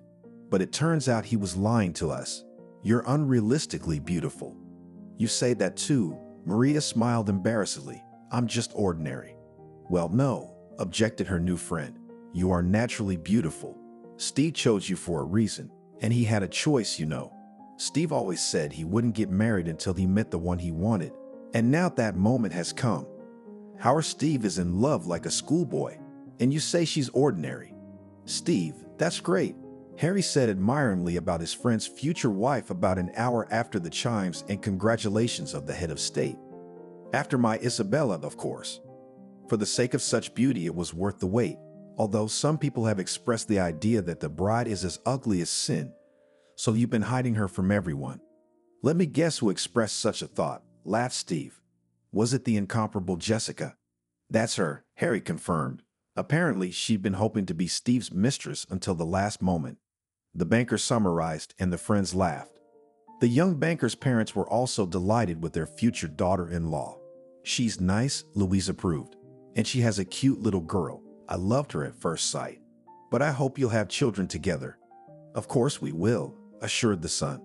Look me, Victor said, and having calculated something in his mind, jokingly wagged his finger. So that in the coming year we'll have a boy. Time is patient. Yes, Steve saluted cheerfully. Do you like soap operas? Louise asked the future relative sternly. I love it, Veronica confessed. That's our man, approved the in-law. So we'll watch soap operas together. So we will, smiled the mother of the bride, not yet fully believing that her daughter will be fine. She wanted to believe that Steve would not hurt the girl. The man seems not bad, but who knows what will happen next. In March, Steve and Maria got married. To the great disappointment of socialists, the famous banker decided not to make a spectacle of their marriage for the Beaumondam. Future spouses invited relatives, some of their friends and classmates and colleagues. Both were assured that happiness loves silence, and all the lionesses tigresses let elsewhere walk their hats and dresses. As a wedding gift, the banker presented Maria some papers decorated with a pink ribbon. What is it? She asked, puzzled. And this, my dear, the founding documents for the beauty salon, the owner of which you are now. Me? Maria exclaimed, stunned. What kind of beauty salon owner am I? Well, you're no worse than anyone else, Steve remarked. Take the young wife of the CEO of a new construction company. All she's got is legs from her ears and fake blonde curls, but she runs a boutique. She's as smart as a canary, and yet there she is. That's encouraging. Exactly. He encouraged her. So, Maria, be brave. Everything will work out for you. Well, and then do not forget about my humble person. You know I'll always help. I know, with a happy smile, nodded without 5 minutes, wife. Well, and now my wedding present. I hope you like it. Maria took out an oblong velvet case from her purse and held it out to Steve. And what is this? Better. When Steve opened the case, he raised his eyebrows in bewilderment, but when he realized what it was, he grabbed his fiancée and started circling the room. In the case was a pregnancy test showing 2 stripes. This really is more precious than gold and diamonds combined, the banker whispered, kissing Maria. When he heard a car pull up to the house, he said, "Here comes our limousine. Well, let's go towards happiness." Yes, onward and onward to happiness. Happiness didn't last long. 2 years after the couple had a son, Tom, they moved into a new 2-story mansion with a swimming pool and many buildings from the security room to the movie room. It was an entire residence. Seeing a picture of the house on the internet, Steve was immediately interested and the same day arranged a meeting with a realtor. And when the banker came to see the house, he noted that in reality it is even more beautiful than on the photo. The mansion, located on the other side of the city, was a gift to his beloved wife to the 3rd wedding anniversary. Sometime after the move, Maria again pleased her husband with the news of an addition to the family. The couple had a daughter, Karina. "To even the score is not enough one more guy," said Steve. Well, what a year. Veronica moved into the old house after much persuasion. "What am I going to do here alone in such a huge house?" the old lady said. "Mom, well, at least in your old age you will live normally," said Maria. "Well, what keeps you in this extinct village? Insane neighbors? And here you'll receive grandchildren, garden and cultivate a vegetable garden. If you want, you can take Aunt Betty with you. After Uncle Tony's funeral, she still can't get over it, and the kids are far away." "That's true," Veronica sighed. "They were so loving. I was always envious of them. Besides, she'd done so much for us once." Betty gladly accepted her friend's invitation, and from then on they lived together. The older women gardened, baked pies, and sold them to the catering companies.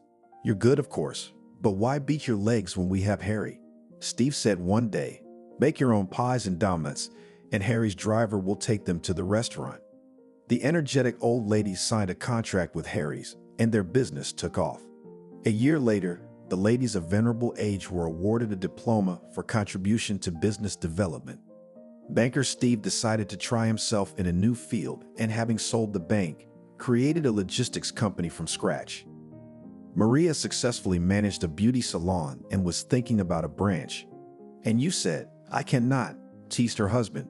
"You are my modesty."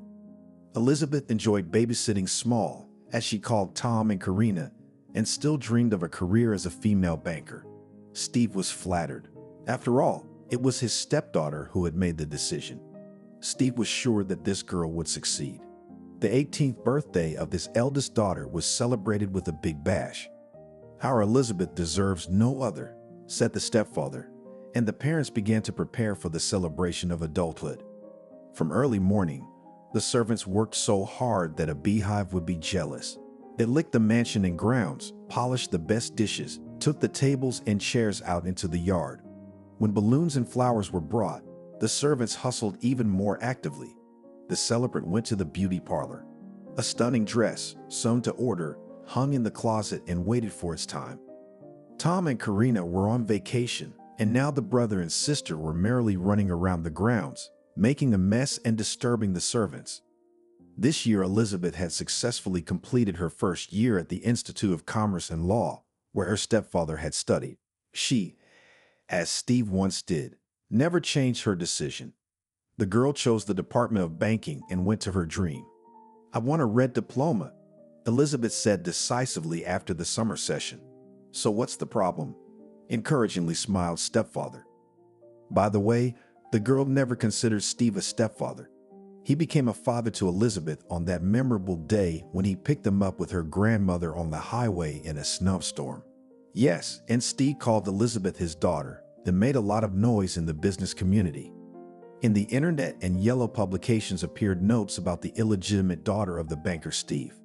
At first, Steve was discouraged, but then he laughed merrily. "Well, so what? It's not like they were lying. Elizabeth really is my daughter. And anyway, I don't care what they write. The gossip columnists want to eat too." The first to arrive were the elderly businesswomen. The ladies arrived in a miniature foreign car, driven by Veronica. "I hope they'll let me spend the night."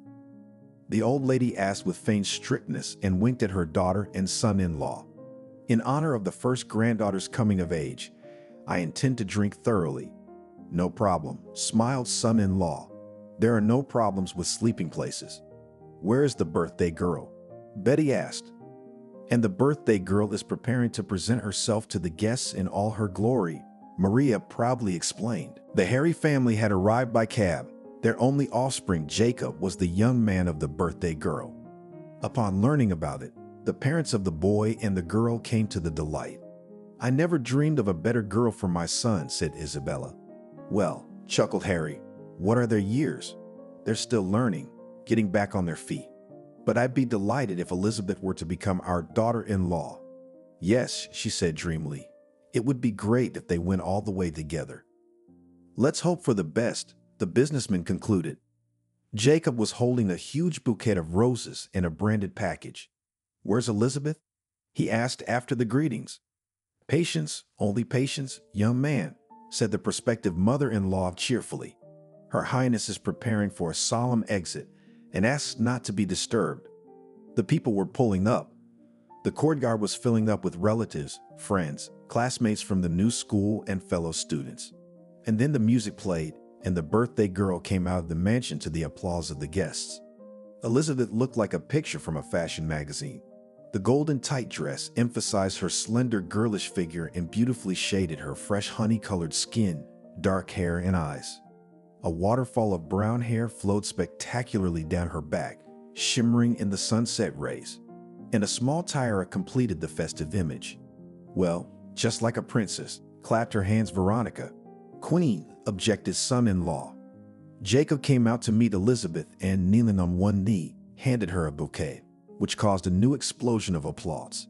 The guests presented Elizabeth with gifts, and then everyone enjoyed the meal. After toasts to the celebrant, parents, and grandparents, the head of the family asked for a moment of attention. And now the highlight of the festive program, solemnly announced Steve. Elizabeth, go to the father. The girl obeyed, and her father took out of his pocket a silk scarf and blindfolded her eyes. What's that for? Elizabeth said with a laugh. It's the right thing to do, Steve answered and led her along. Can I come with you? My mother-in-law asked. Nope, you'll see for yourself. How far are we going? Elizabeth asked. No, we're already there. Watch out for the step. Steve warned and picked Elizabeth up in his arms. When Steve set the girl on the floor and removed her blindfold, she couldn't hold back a gasp of amazement.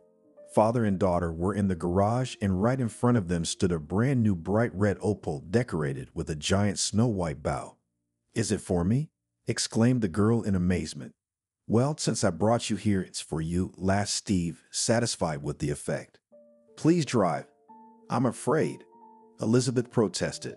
How about you? What are you afraid of, you fool? Well, you've been to driving school, haven't you?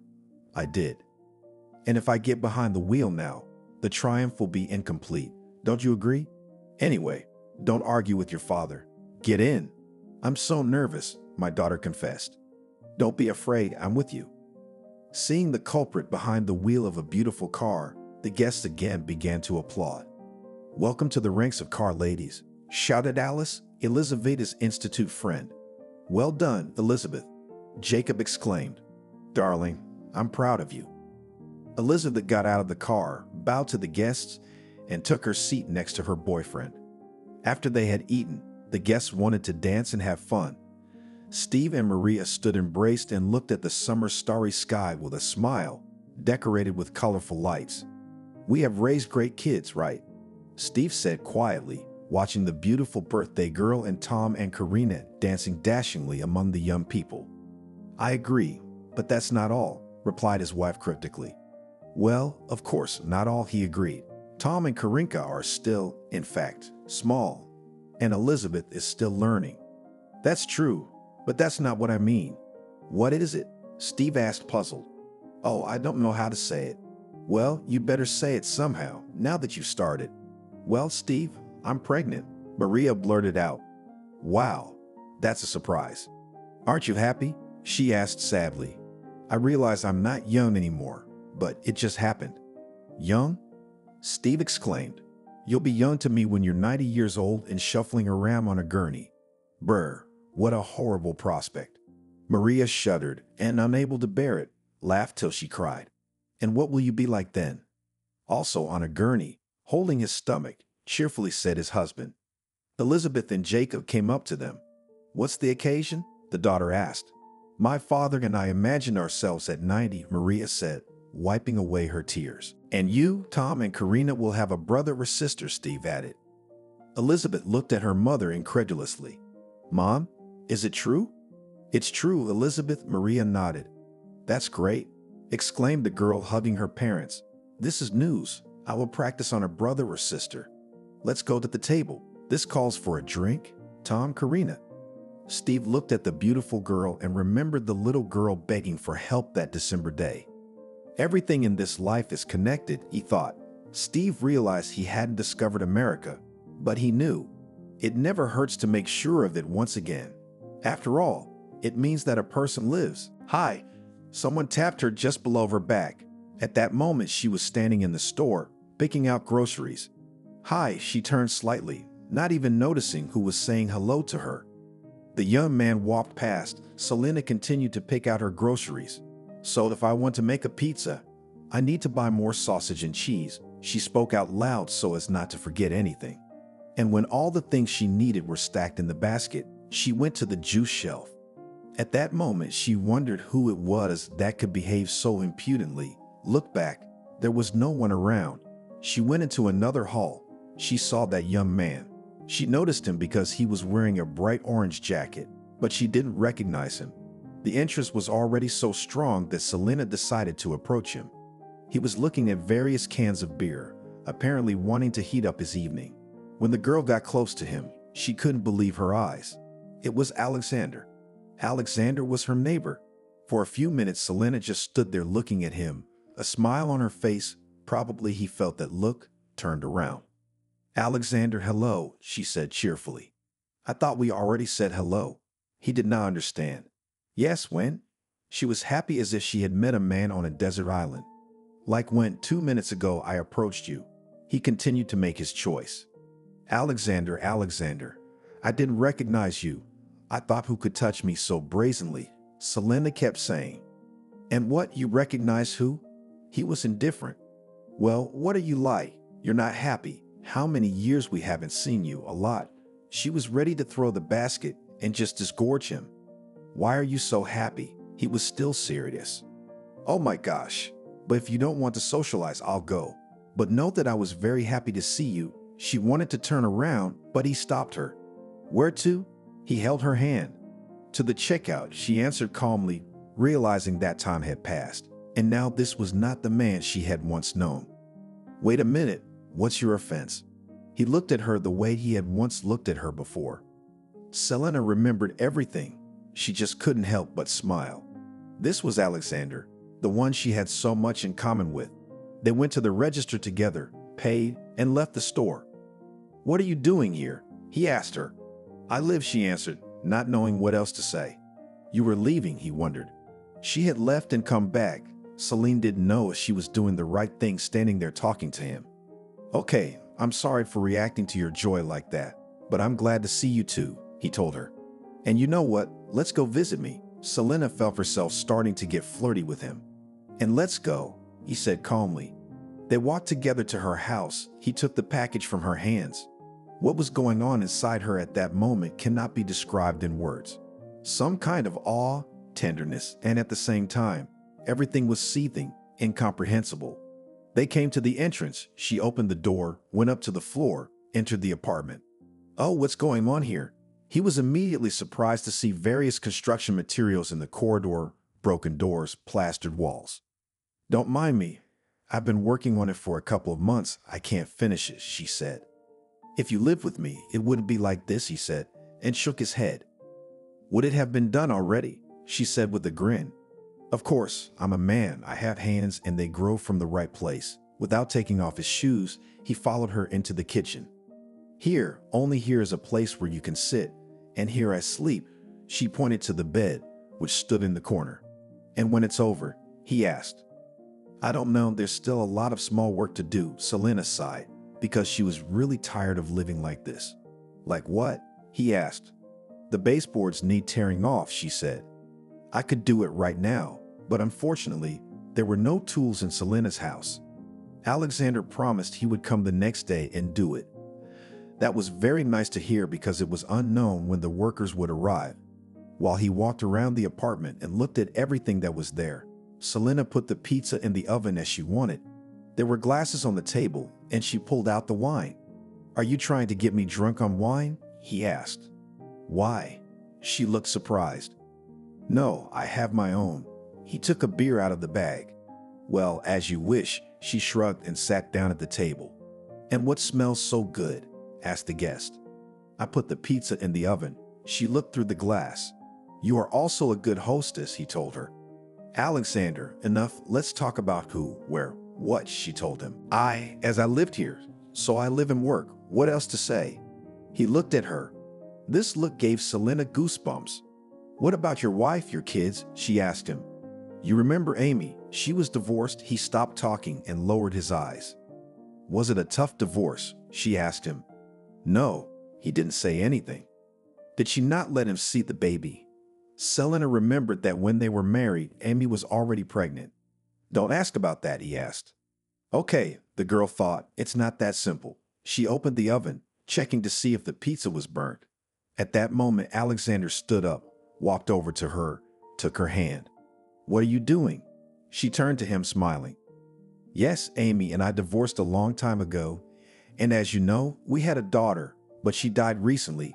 He held Selena's hands, lowered his head, and did not look at her. "Oh, I'm so sorry," said the girl. "And why?" She looked up at him. "Crashed her car." At this point, a stingy male tear rolled down his cheek. "Shit, Alexander." She hugged him. How many years have passed? You can imagine that when they first met, they were so few years old, and now they sat down at the table again, not opposite each other, but next to each other. "I always remembered you." He put his hand on her knee. "And I you." She deliberately did not turn to him, so as not to look him in the eye. "When I saw you in the store, I wanted to come over." He took his glass. "And before that did not want to approach," laughed the girl. "I have not seen you before." He put his head on her shoulder and gently touched her cheek with his lips. "Alexander, don't." She pulled away from him. "Why?" he asked quietly in her ear. "I'm afraid of you," she honestly admitted. "What are you surprised, Alexander?" "No, I'm not afraid of you physically. I'm afraid of you morally. You're about to lure me again and then dump me." She knew him very well. "Celine," he pulled her against him the way he had done before. She gasped at this tenderness, but she couldn't do anything because there really was some fear inside. "You do realize, don't you, that this love of ours will never end? It was once and for life," he whispered in her ear. "Alexander, we are adults. We should understand everything." She turned to him. At that moment, he started kissing her, and she couldn't resist. She answered his kiss. "I can't live without you," he told her. "And I don't believe you," she answered. They were lying in bed together. The pizza was getting cold on the table. Wine and beer were still poured in glasses. They didn't need anything but themselves right now. "And you're still the same," he told her. "And you're not." She turned away, now lying back and smiling. "Have you gotten old?" Alexander asked. "Yeah," she laughed and turned to him. What was happening between them now could not be described in words. It was already just such a connection, which is inexplicable and intangible. "Selena." She woke up to whispers in the morning. "Alexander, did you and I fall asleep?" she said in a sleepy voice without opening her eyes. "I think we were." He kissed her. Today there was no need to go anywhere, so the girl was in no hurry. "Why aren't you going home?" she asked him. "I don't want to," he answered her. "Why don't you want to?" She was lying there with her eyes closed, pressed against him. "I don't want to let you go." He pressed her even tighter against him. "Alexander, is it all true?" Selena didn't believe it could be. "What do you think?" he whispered in her ear. "I don't know." She really didn't know that. When it was already lunchtime, they had to get up, if only to have coffee. "Do you want some?" She pointed to the can. "Yep," Alexander smiled. 1.5 spoonfuls of coffee and the same amount of sugar. She asked him. "Do you remember?" He stretched out. Of course, how could I forget she poured the coffee into the mug? The sugar was more difficult because it was refined sugar. She added 1 cube, but with the second she had to labor to somehow saw half off with a knife. What are you doing there? He saw Selena tense up. Half sugar, she laughed and showed him the uneven lump. Well, you're kidding. You could have thrown in 2 or 1 would have sufficed. He got off the bed and walked over to her, hugging her from behind. I want to make you feel good, she said honestly. They heated up last night's pizza and sat down at the table, drinking coffee. Selena went to wash her face. Alexander followed her. Can I have a moment of privacy? She turned to him. No, again he put his arms around her and pulled her against him. I don't want to let you go for a minute. Now she pushed him out the door. After she washed her face, came and sat down next to him, she saw that Alexander was pensive. What are you thinking? She pressed against his cheek. About you? He raised his eyes. And what? She stopped talking. Nothing, he told her, stood up, went to the stove, poured water into his mug again. The kettle was probably already cold. She went there too to help him. Selena, are you alone? He asked her because he had been thinking about it since yesterday. No, she answered seriously. I knew it. He put the kettle back on the stove. Do you know with whom? Her lips smiled slightly. I don't want to know. Please don't say. Alexander waved his head and went to the table. Fool, of course. I'm now alone, but with you. She kissed him on the cheek. Why are you scaring me so much? He seemed to exhale. Is that what you've been thinking about all morning today? She wanted to hug the man.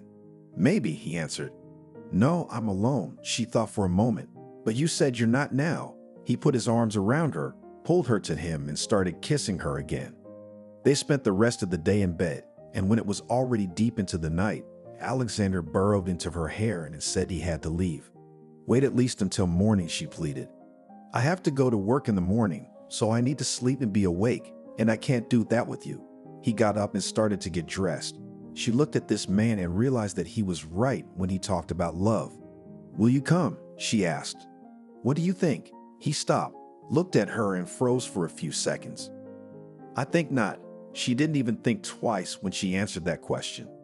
I don't promise that tomorrow or the day after tomorrow because it's a lot of work and I'm busy practically 24 hours a day, but closer to the weekend for sure. He leaned in, kissing her. At that moment, Selena stood up and followed him out into the hallway. I'll be waiting. She ran her hand over his face. I'll be there, he whispered to her. After that, he took his jacket and walked out of the door. The girl went to take a shower. Before, when she saw it in movies or heard someone singing in the shower, she'd always laughed at it. But today, she was singing by herself. She didn't care that the neighbors might hear it and think something of her. That when she went out, she just fell on her bed, lay there, staring at the ceiling, thinking and remembering about Alexander, about her beloved. Could it all happen again because they say you can't step in the same river twice, she told herself. She was so happy. She wanted to sing, to smile, to go outside, to give something to someone.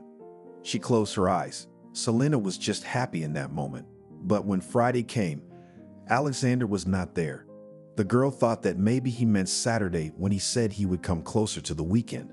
For some reason, now it occurred to her that they hadn't even exchanged phone numbers, and she could have dialed him now. Maybe it was for the best, she said aloud, waved her hand and stopped waiting for him. After all, it had happened more than once. Selena was in 9th grade at the time. At that time, it was such a happy time. Girls 15 years old, boys, discos, meetings, parties. She didn't think about anything, just lived her happy girl life. What's that rumbling noise? Once asked her mother when she heard that from the stairwell, loud voices and blows. I don't know, replied her daughter. Selena, well, look through the peephole, her mom told her. It looks like someone is moving in. She looked there. That's it. Our quiet life is over. Now the neighbors will come and it will begin, smiled the woman. The apartment next door had been empty for a long time, and since the house was very audible, it was clear that the neighbors would not sit in silence. They would start talking again. Music, it was already checked when the previous tenants lived here. Mom, can I go get some bread? Selena told her. There's bread. She looked at her. Well, for milk or whatever else is necessary. Just to the store. I couldn't wait for the girl to leave the apartment and see who will live in the next apartment. I see for money, buy some vegetables and something for yourself. Her mother was not stupid and understood what the girl needed. Selena left the apartment. At that moment, two young guys were dragging a sofa. Hello, are you guys moving into this apartment? Selena pointed to the door. Yep, nodded one of them with his head. They stopped on the steps to take a break. I see, so we'll be neighbors, she said cheerfully. She couldn't get through because all the space was taken up by the couch. I'm Alexander, and this is my friend John, said one of the guys. He was smiling. And I'm Selena, she said. After the young men dragged the couch in, Selena went downstairs. She quickly went to the store. When she returned, she saw that the car wasn't fully unloaded yet and the guys were gone. She purposely slowed her gait to wait for them to come out of the driveway. And there they were. Wow, how much stuff you have. She pointed at the car. Yes, there's some. Alexander was still as cheerful as ever. Well, goodbye, she smiled, waved her hand and went into the entrance. So, who's coming in? Her mother met her in the hallway. Some young guy. Selena shrugged her shoulders as if she didn't care. She went to her room. She couldn't wait to go out tonight and tell her friends. In the kitchen, her mother cooked something, and then she was going to leave. Where are you going? The girl asked her. I'm going to throw out the trash in Leslie, she said about her friend who lived in the next house. All right, let me go out soon too, her daughter told her. Her mother left and Selena started putting on her makeup and getting ready to meet her friends. She hadn't had a chance to leave yet when her mother came back. Why are you looking at me like that? Her daughter asked her. What did you tell me today? Some young guy's coming over. He's young to me, but to you he's old. She took off her shoes. How old is he? The girl was indignant. Well, about 10 years older than you for sure. The mother went into the room. Selena at this moment. Selena jumped out of the apartment. When she met with her girlfriend, she spent the whole evening telling her about Alexander, what he was like, that he was going to live near her now. You should have seen him, she said with a gasp to her friend. Oh, Selena, enough with your neighbor, Hannah told her, because she was not interested. After that, no matter how many times Selena went to the store, the street, or anywhere else, she never once met Alexander. It wasn't that it was a shame, but she wouldn't have minded seeing him. Is your mother going to let you go to the disco tonight? Hannah asked. Why such questions? Has she ever not let me go? Selena didn't understand. Well, no, just the day before yesterday we came late. You said she was swearing, shrugged the girl. I think it'll be fine. Selena was always cheerful and upbeat. That's it, then we'll meet there as well. They went home after school. In the evening, as on other weekends, they met, chatted a little, and went to the disco. There they danced, both fast and slow dances. And so, when everyone gathered in the foyer to hang out some more after the disco, a guy approached Hannah. Selena realized that today they would go out not together with her friend, but with three of them and with her new boyfriend. The girl was a little hurt that she would be alone, but no one was thinking about that right now. When they came out, Hannah gave all her attention to the young man. She was talking to him. They were making out, kissing, laughing, as if Selena wasn't even with them. Okay, I'm going home, she said. No offense, Hannah turned to her. No, I'm not. Even though it wasn't true, she couldn't say it any other way. Through the deserted streets, Celine walked alone, and just as she turned into her yard, she saw a familiar figure. It was Alexander, but they weren't so familiar with him that she could so easily approach him, say something. To be honest, she couldn't even say hello to him because she was shy. Alexander at that moment also noticed his neighbor. Selena, he shouted at her. Yes, turned the girl, cheeks burning. Inside everything was shaking. She could not even say a word because she was afraid that her voice would shake. Are you going home? He asked her. Yes, she said again and thought to herself that she could have said something else. Do you want to go for a little walk? Alexander asked. Come on, she couldn't believe this was really happening. She'd been looking for a meeting with him for so long. And now, not only had they met, but he called her for a walk. Let's go sit on the bench over there. When they reached the park, he showed her. Let's go. Today, she was willing to do anything just to be near him. Alexander had his guitar with him. He set it next to a bench. They sat down. The guy began to ask what, how, where she studied, how long she had been living in this apartment, some common phrases. "Do you sing?" she asked him off-key. Well, as you can see, he looked at the guitar. And now, she looked at him and immediately turned away because she was shy. "Do you want me to sing to you?" he asked her. "If you want." She still didn't look up. Alexander took the guitar. He started to sing some song. And as it happens with all young lovers, all the words in the song Selena transferred to herself. And Alexander tried, pulling something about love, about unhappy love. "Beautiful," Selena said when he finished. "Do you want me to sing more?" he asked her. "I do," she answered honestly, and it was true. The guy started singing a song that said that he had been alone for so long, hadn't met the one and only one he would love yet. And then recently a girl appeared on the horizon. When he looked into her eyes, he realized that she was his in everything. And of course, Selena thought the guy in the song was Alexander and the girl was her. The girl just sat there and smiled. It was fall outside, with yellow leaves on the ground, and now here, late at night, in the park, where there was no one, these leaves, the bench, Alexander with a guitar, everything was so Poltigny. "Why are you so mysterious?" he asked. "No, I'm fine." She got even more embarrassed. Alexander moved closer, put his hand on her waist. At that moment, she turned around and he kissed her. Selena had kissed guys before, but never like he did now. "You're beautiful," he told her. "So are you," she told him, and then thought she must have said something stupid. "Do you want me to sing to you some more?" He realized that the girl was melting from his songs and from everything that was going on. "Aha," she nodded, and he sang again and again about love. "You're mine forever. I'll never leave you." Selena heard the words of the song, and then they were kissing again. "Should we go home?" she asked him when it was very late. The girl realized that her mother would scold her at home. "Let's go," he laughed. "Why are you laughing?" She didn't understand. Now anyone else would have offered to see her off, but realized that we live with you in adjacent apartments. And even if I didn't want to, I'd have to walk you out. He smiled again. "Yeah, funny, but..." She stopped talking. She wanted to say that if her mother saw them together, she probably wouldn't be happy, and then decided not to say it out loud. Alexander must have understood everything, because he didn't ask again. That evening they walked home. He held her hand. Everything was just as Selena had imagined she would someday have with a young man. They reached the driveway. He drew her to him, kissed her once more. "Will we meet up with you again?" he asked her. "Probably, but it still depends on you." She looked up at him. "Okay, I'll say it wrong then," he smiled. "Tomorrow you and I will meet here in the courtyard in the evening." He spoke so convincingly that the girl believed him. Good, and that was all the girl needed for her 15-year-old happiness. She walked into the house, took off her shoes, and her mom came out of the room. "Were you out with the neighbor?" she asked the girl. "Why do you think so?" Did not understand the daughter, how mom guessed.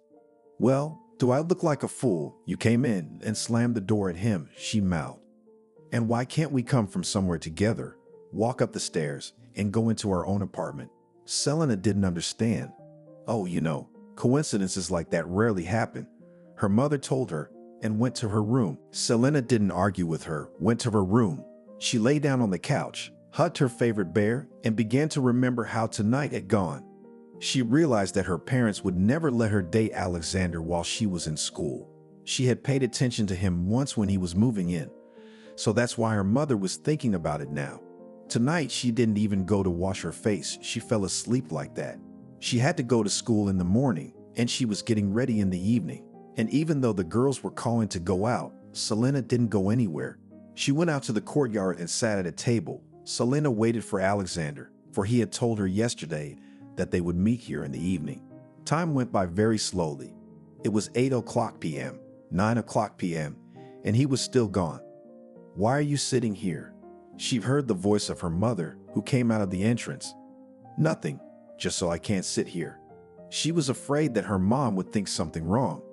"Well, usually you and the girls go out somewhere, but today you settled right in the yard." Her mother suspected something again. "Hannah told us all to come over tonight, but she's staying late," she lied. "Okay." The mother looked at her one more time and went on her way. Alexander still hadn't come. I see. She got up from the bench and headed for her entrance. She could have gone to where their company was meeting, but for some reason Selena didn't feel like it today, so she just walked home. She hadn't seen or heard from him for 3 days, and then when she got home from school, she saw him at the same table where she had waited for him a few days ago. Selena, hi, he walked up to her. Hi. She didn't want to show him she was offended or anything else she was thinking. I'm sorry I didn't come over then. He took her hand. Yeah, it's okay, she replied simply. Shall we go for a walk? He asked. Right now she realized it's still another day. If you don't want to, we can tonight. He looked into her eyes. No, let's go right now, she agreed, because she thought if he said tonight, then he might not come again. And again they walked. Alexander said something, pressed her to him, kissed her, and Selena just melted from his embrace. Come to me on Friday, he told her. What's going to happen? She wanted to know. My friends and I will get together, sit. I'll introduce them to you. He began to tell her. Meanwhile, the girl was thinking about how she would leave her apartment and go into his. But that was not the most important thing, so she decided to think about it later. What's on your mind? He asked her. No, it was just that. Now she looked at him. For some reason, she felt like telling him about her mom not welcoming their connection at all. But I can see that something is bothering you. He put his arm around her shoulders. You know, the day you moved in, I saw you. I fell in love immediately, Selena began to say, and Alexander laughed.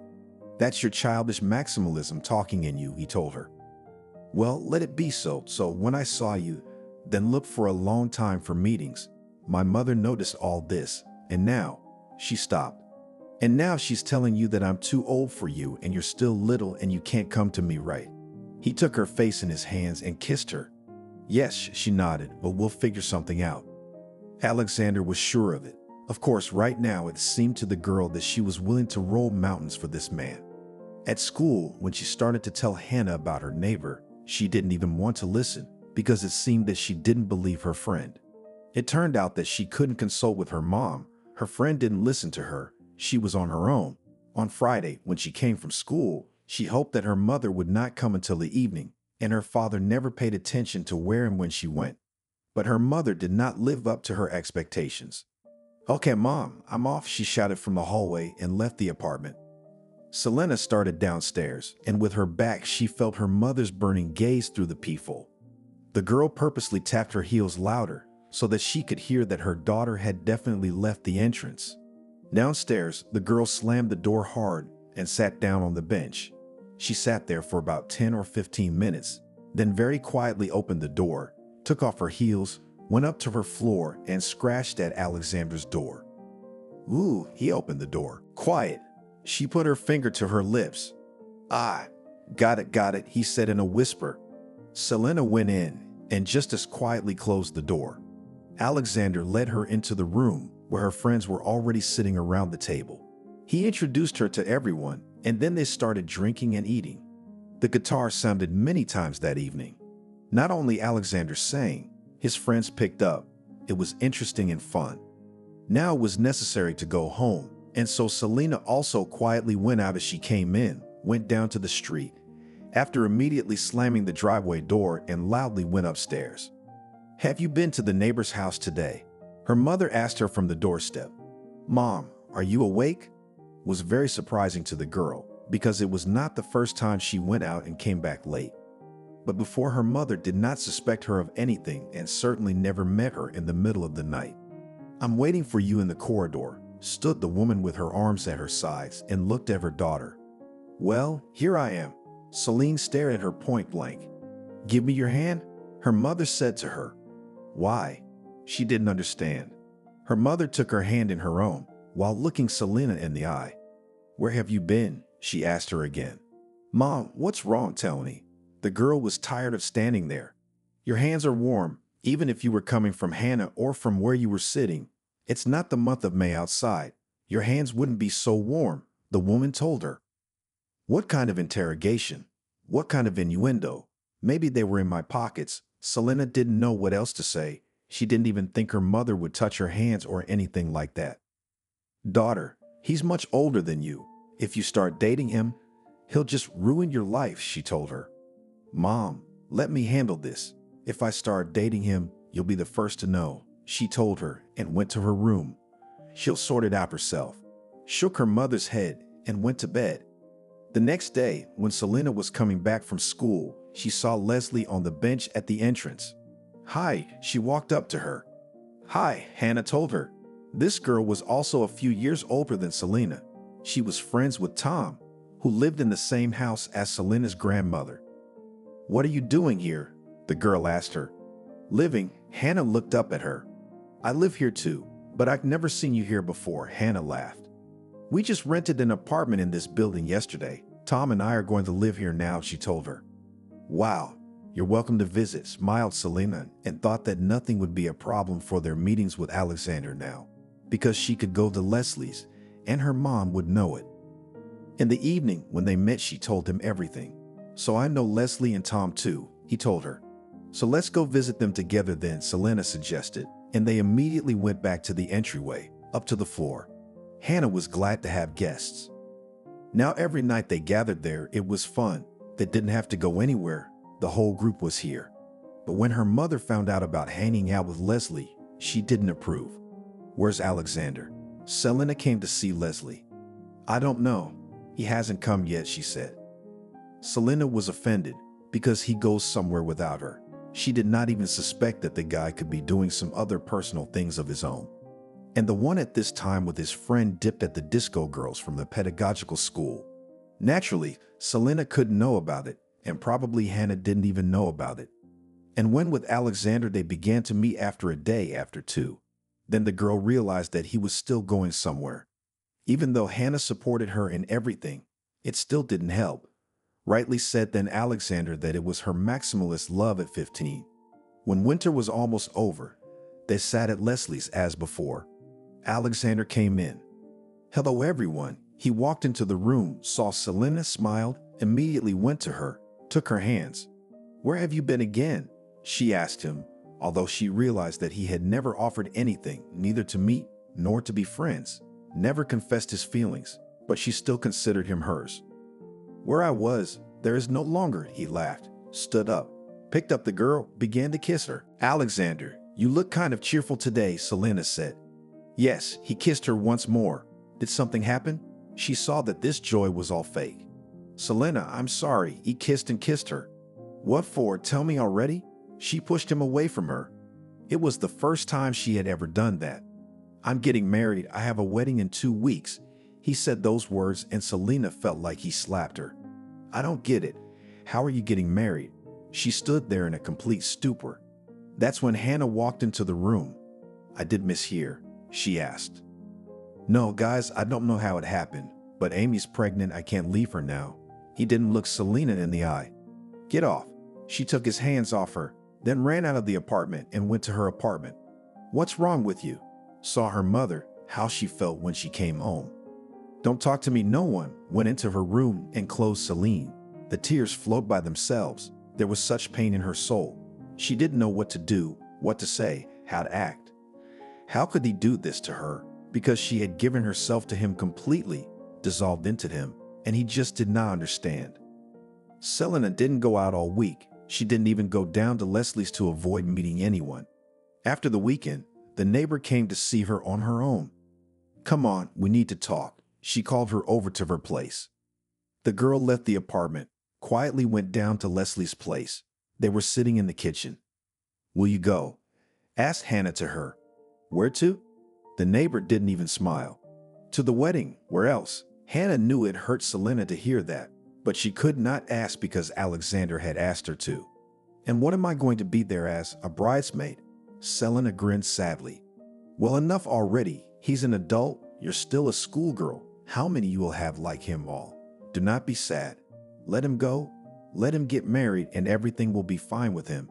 And you too, persuaded her friend. And you know, I'll go, said Selena, because she had nothing to lose. And she would see this bride, who he had traded her for. The girl was not stupid. She really realized that at that age, she could not offer Alexander anything, and he apparently could not wait. That day, when there was a wedding, she tried strong alcohol for the first time, and then she danced, and then with her sister she went out for a walk somewhere. That day was like a blur.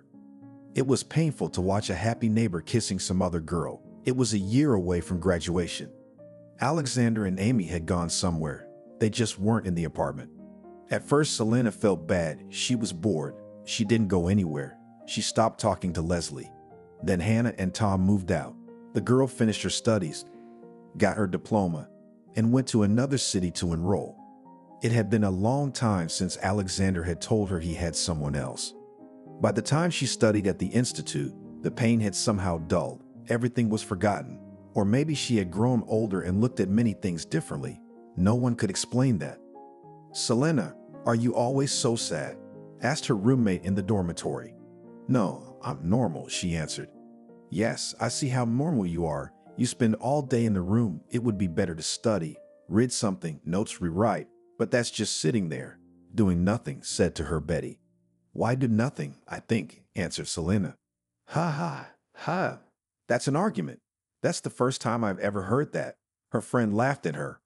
"I don't see anything funny," turned away from her neighbor. "Come on, stop being sad and thinking. Let's go for a walk," she called her. "Oh, I'm so reluctant," Selena honestly admitted. "Tell me, when was the last time you went out with guys, dated, went to a disco or something else?" Sat down next to her Betty. When, never. At that moment, she remembered how with Alexander they went out, how he played guitar to her, sang songs. Well, Betty was waiting for her to act. "And you know what? Okay, let's go," Selena agreed with her. "That's another thing. Come on, get up. I'll show you that you can not only think, but also have a good time," immediately revived girlfriend. They went outside, went to the center of the city. It was very beautiful. There were benches. You could sit and meet with friends. "Here they are. Now I'll introduce you," said Betty to Selene. A group of young people approached them, where there were both girls and guys. After introductions, they started talking to Selena as if they had known her forever. And among all of them, the girls singled one out. His name was Michael. He wasn't like the others. If everyone else wanted to drink, go for a walk, go to a disco or something else, this one was kind of pensive.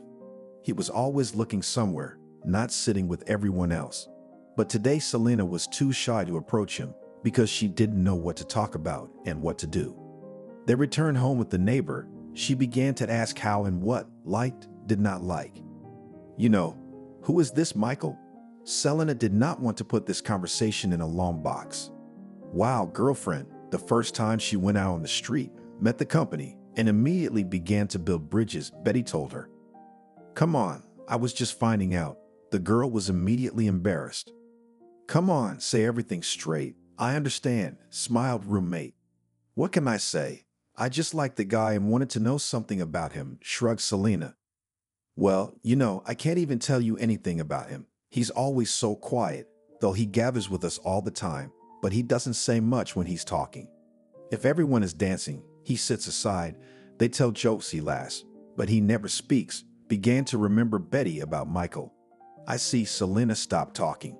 "Why don't you ask him yourself?" said her friend confidently. "Maybe someday I'll get my act together and ask," felt the girl's cheeks flush. The next day, when they came in from their studies, they immediately started packing. Now it was only worth it to look at her roommate as she smiled and nodded at her, showing that she was ready to go again today. "So are you going to talk to him today?" Betty was curious. "I don't know. I guess Selena wasn't a timid person, but after what happened to her in her relationship with Alexander, she had changed a bit." Today, all the guys were at the cafe. When everyone was sitting around laughing about something, that's when Selena came up to Michael. "Why aren't you laughing with everyone else?" she asked. "How about you?" He turned to her. "I don't know." She was confused by the question. She was expecting something else. "Well, I'm kind of new in this company. I don't know much yet," she said.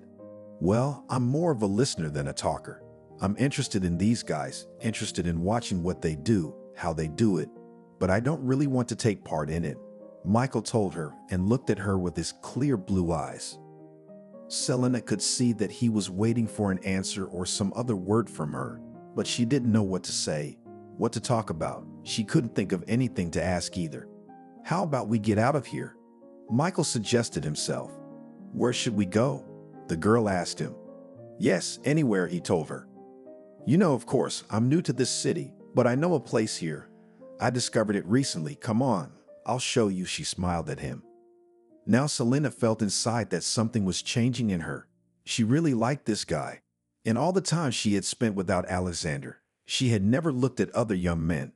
Let's go, he stood up. BT, we'll go for a walk with Michael. I hope no one will mind. She turned to her girlfriend, but looked at all the guys. Yeah, sure, come on. Her roommate winked at her and smiled. They left the cafe and headed in the direction where the private sector was. I even wonder where you're taking me, Michael said after a long silence. It is certainly not close, but believe me, it is very beautiful there. She said so because she could not explain where she was taking the young man. They had practically reached the exit from the city. There was a big bridge there. Selena asked him to help her, and she started to go down. Michael gave her a hand, helped her, and then went down himself. Now they were under the bridge. There was a ledge to sit on, and as they did so, Selena took the boy by the chin and turned his head to the side. Look, she said. There was a river with a swift current, with large rocks piled along the edges, and a young forest framing the river. Yes, you're right. It's really beautiful here, he told her. Brr, she shivered. Are you cold? He turned to her. Yes, I didn't think it would be chilly here, but apparently from the river, she wrapped her arms around herself. Come here, he moved closer. Celine didn't resist. The young man put his arms around her and pulled his jacket over her back. Thank you, she lifted her head and looked up at him. You smell so good, Michael suddenly told her. What? She laughed. It's true, he answered her. You're really different. No one has ever said such a compliment to me before, she giggled. From there they sat in silence, watching the water flow. When a few hours had passed, the girl stood up. Hello, he came up and said to her. Hello, everything inside her shook again. Her hands trembled, just like her voice. The girl could not pull herself together. How are you? Alexander asked her. You and I haven't seen each other for so many years, and besides the banal how are you, you didn't know what to ask me. She finally managed to answer.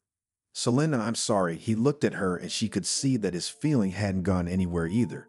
No way. She stepped around him and wanted to walk away, but he wouldn't let her. Wait, let's go somewhere and talk, he suggested to her. Alexander, please don't start. She really didn't want this. No, she really wanted it, but that would mean betraying her, Michael. We'll go. Everything will be fine. I promise you. He pulled her with him. The girl closed her eyes. She knew she was doing the wrong thing, but she couldn't help it. They walked to a small cafe. Alexander was saying something. She was smiling. Selena just sat and looked at the man she cared so much about. Why aren't you saying anything? He asked her.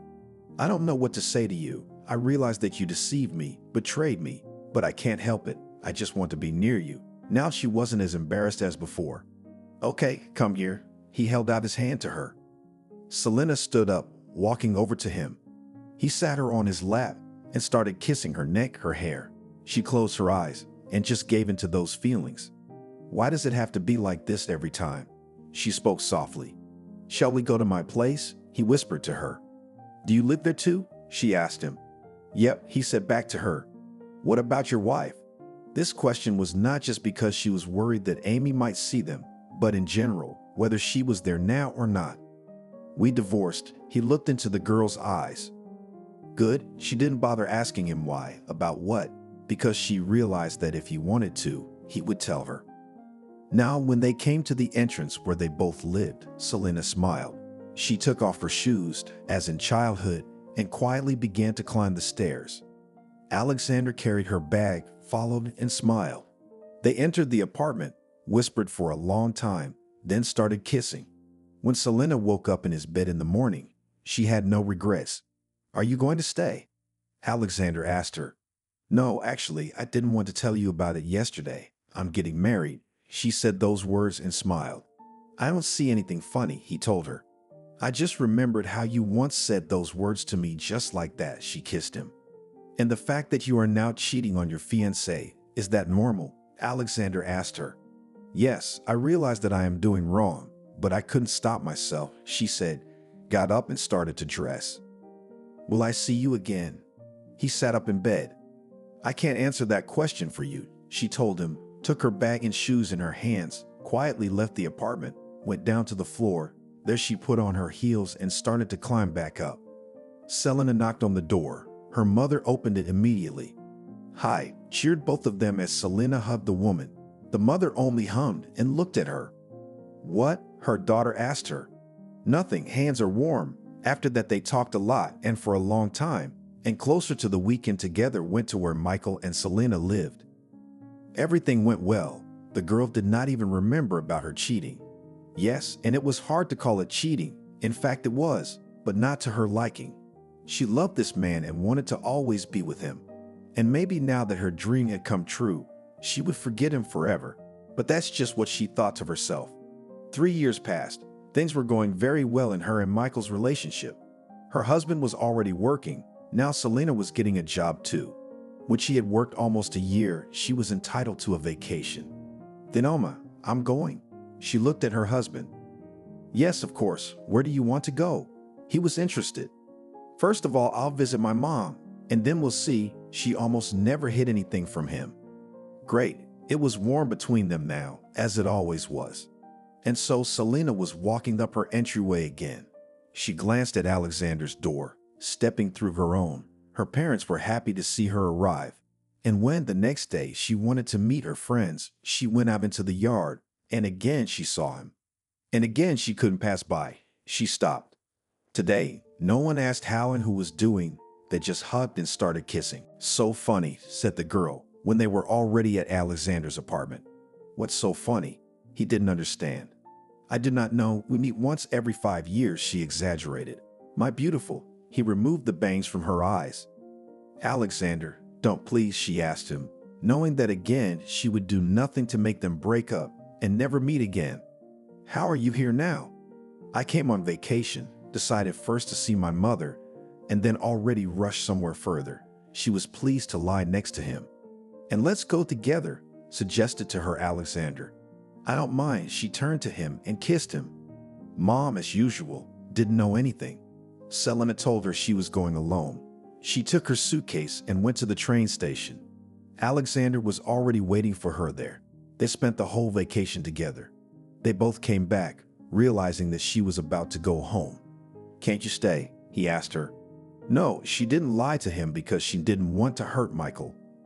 On the last night, Alexander had kissed her so much that Selena was ready to change her mind. But she mustered up all her willpower and left. She arrived home and Michael greeted her with flowers.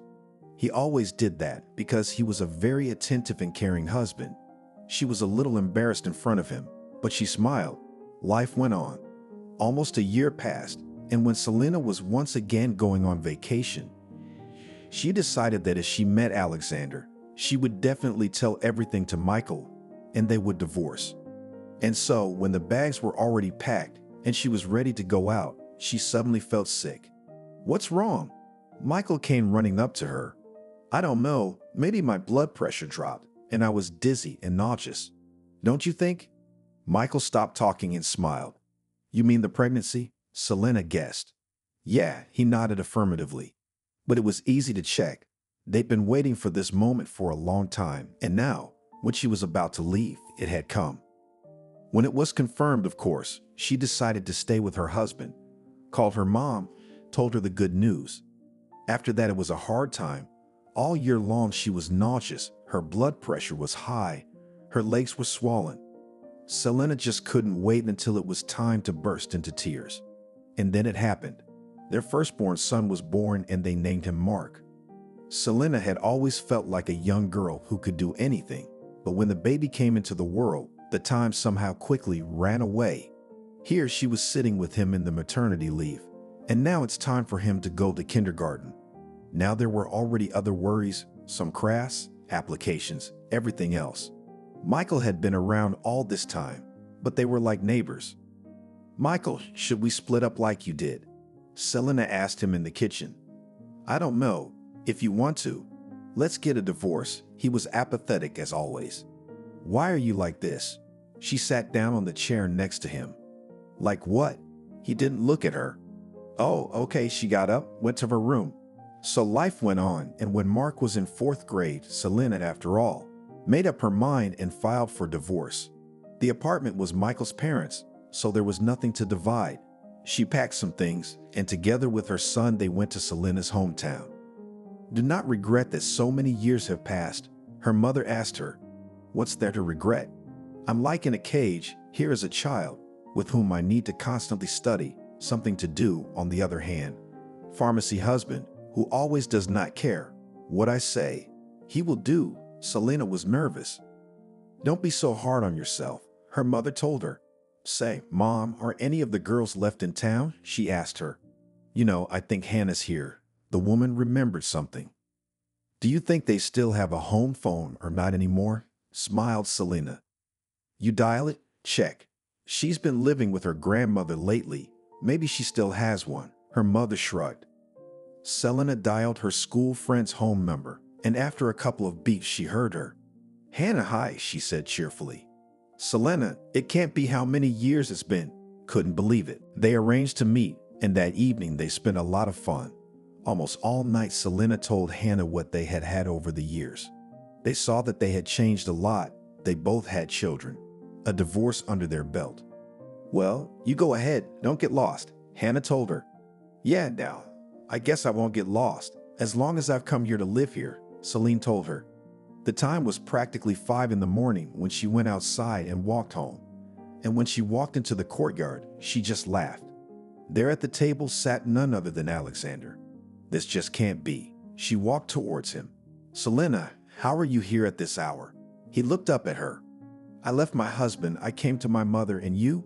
Now she was no longer shy, sat down next to him and took his hand. I'm sick of everything at home. I went out for some fresh air. He sighed and smiled, but it turned out to be sad. At 5 in the morning, she shook her head. Aha, you left for me? I had nothing left. Met with one, a little lived together, then decided to get married. And now I still regret that I went to this step, said calmly Alexander. I see, and I wanted to live with my mother. But now I realize that I'll probably rent an apartment, Selena said slowly. They exchanged phone numbers, hugged, entered the entrance together, went upstairs. Bye, he looked into her eyes. Bye, she walked into the house. Inside her, it was like butterflies were fluttering. What's the matter with you? Did you meet the neighbor again? Saw her mother, what a state she was in. That's it, Mom, enough, it's been so long, it's boring. She went into her room where her son was sleeping, lay down next to him. The next day, as she wanted, Selena really rented an apartment and in the evening called Alexandra. If you want to come, I'll give you the address now, she told him. I'm on my way, he answered and hung up. Selena told her mom that she wouldn't take the baby with her because she wanted to do some repairs. She herself just wanted to meet Alexander. He arrived. They briefly sat at the table, drank a little wine, and then they were together again in bed. He hugged her, kissed her, stroked her hair. She touched his stubble, remembering how good they had been together. Funny, she said. Funny to you again. What is it this time? Alexander asked her. How many years you and I have been together? A lot, but really not at all, she replied. No, it's only physically we are not together, but for real? He looked expectantly. Well, 15 years for sure, she counted in her head. Selena raised up on her elbow. Can you imagine? So many years we love each other, and there's no way we can be together. Alexander lay on his back and sighed. Maybe it's not fate. Selena kissed him. I don't know the answer to that question. He squeezed his eyes shut, sighed, hugged her, realizing that in the morning he would still have to go back to his wife. We can't be together now either, can we? She looked at him. You see, Selena, yes, my wife is giving me a hard time, but I can't hurt her, at least not yet. I need time, he told her. Okay, I don't demand anything from you, she smiled. Now that Mark was being sent to his grandmother's house for the weekend, Selena and Alexander were seeing each other again, and there were already conscious meetings between two adults. What have you been doing for a week? Alexander asked her. Nothing, back and forth. Getting a job, she said quickly. Did not meet anyone. Asked another question. Why are you talking like that? Selena didn't understand. You know how jealous I am of you. He kissed her without stopping. Himself, then with his wife, does not want to offend her, but I am jealous, and I do not am, and others will not give. did not understand his girlfriend. All right, calm down, he pulled her to him. When Selena got a job, perhaps it was Alexander's fault, who was always talking about it, or maybe she wanted it herself. But that's where she met Paul. He worked as a security guard, and he was such a simple guy. You could talk to him about anything, and her mom liked him. Mark began to treat him normally. Alexander, I'm getting married, Selena told him once when we met. I don't get it. He looked at her, realizing that she had never once told him about any other men or meeting them. I'm sorry, but if you want, we can keep seeing each other, she said. Alexander quickly got up, got dressed and left without saying a word. Selena realized that she had hurt him, but it wasn't good to live alone either. After the wedding, Paul suggested that Selena go to the north to try to make some money there. She didn't mind because she needed the distraction. Her mom talked her into leaving Mark here, not picking him up from school. That was the deal. Leaving Mark here, not picking him up from school. That was the deal. Strange as it may seem, the young couple settled down quickly after arriving in the north. They found a job, got good money, and somehow Paul began to drift away from his wife. Here he drank once, here is the second, came home drunk, began to complain about how hard his life. When Selena said the same thing, he only nodded his head, not believing her. Family life lasted only 3 years. During that time, Selena only went home once on vacation to see her son. The rest of the time, they'd only talk on the phone. And now she was standing on the doorstep with a bag, looking at Paul, and could not believe that from a handsome, cheerful, cool guy he had turned into a sullen man who was always dissatisfied with something. When she came back to her hometown, she applied to the bank, took a mortgage. The money for the first installment was enough. Now she had her own apartment, where she and Mark moved. Everything was good. Selena began to make repairs. Her mother often came to visit them. Then they came to her, and the repairs were progressing. Now as Selena wanted to go on vacation, which happened twice in a year, she took her mother there, and strangely enough, they were very good together. And why did your life turn out this way? The woman asked her. Mom, do not start, did not want to talk about it, daughter.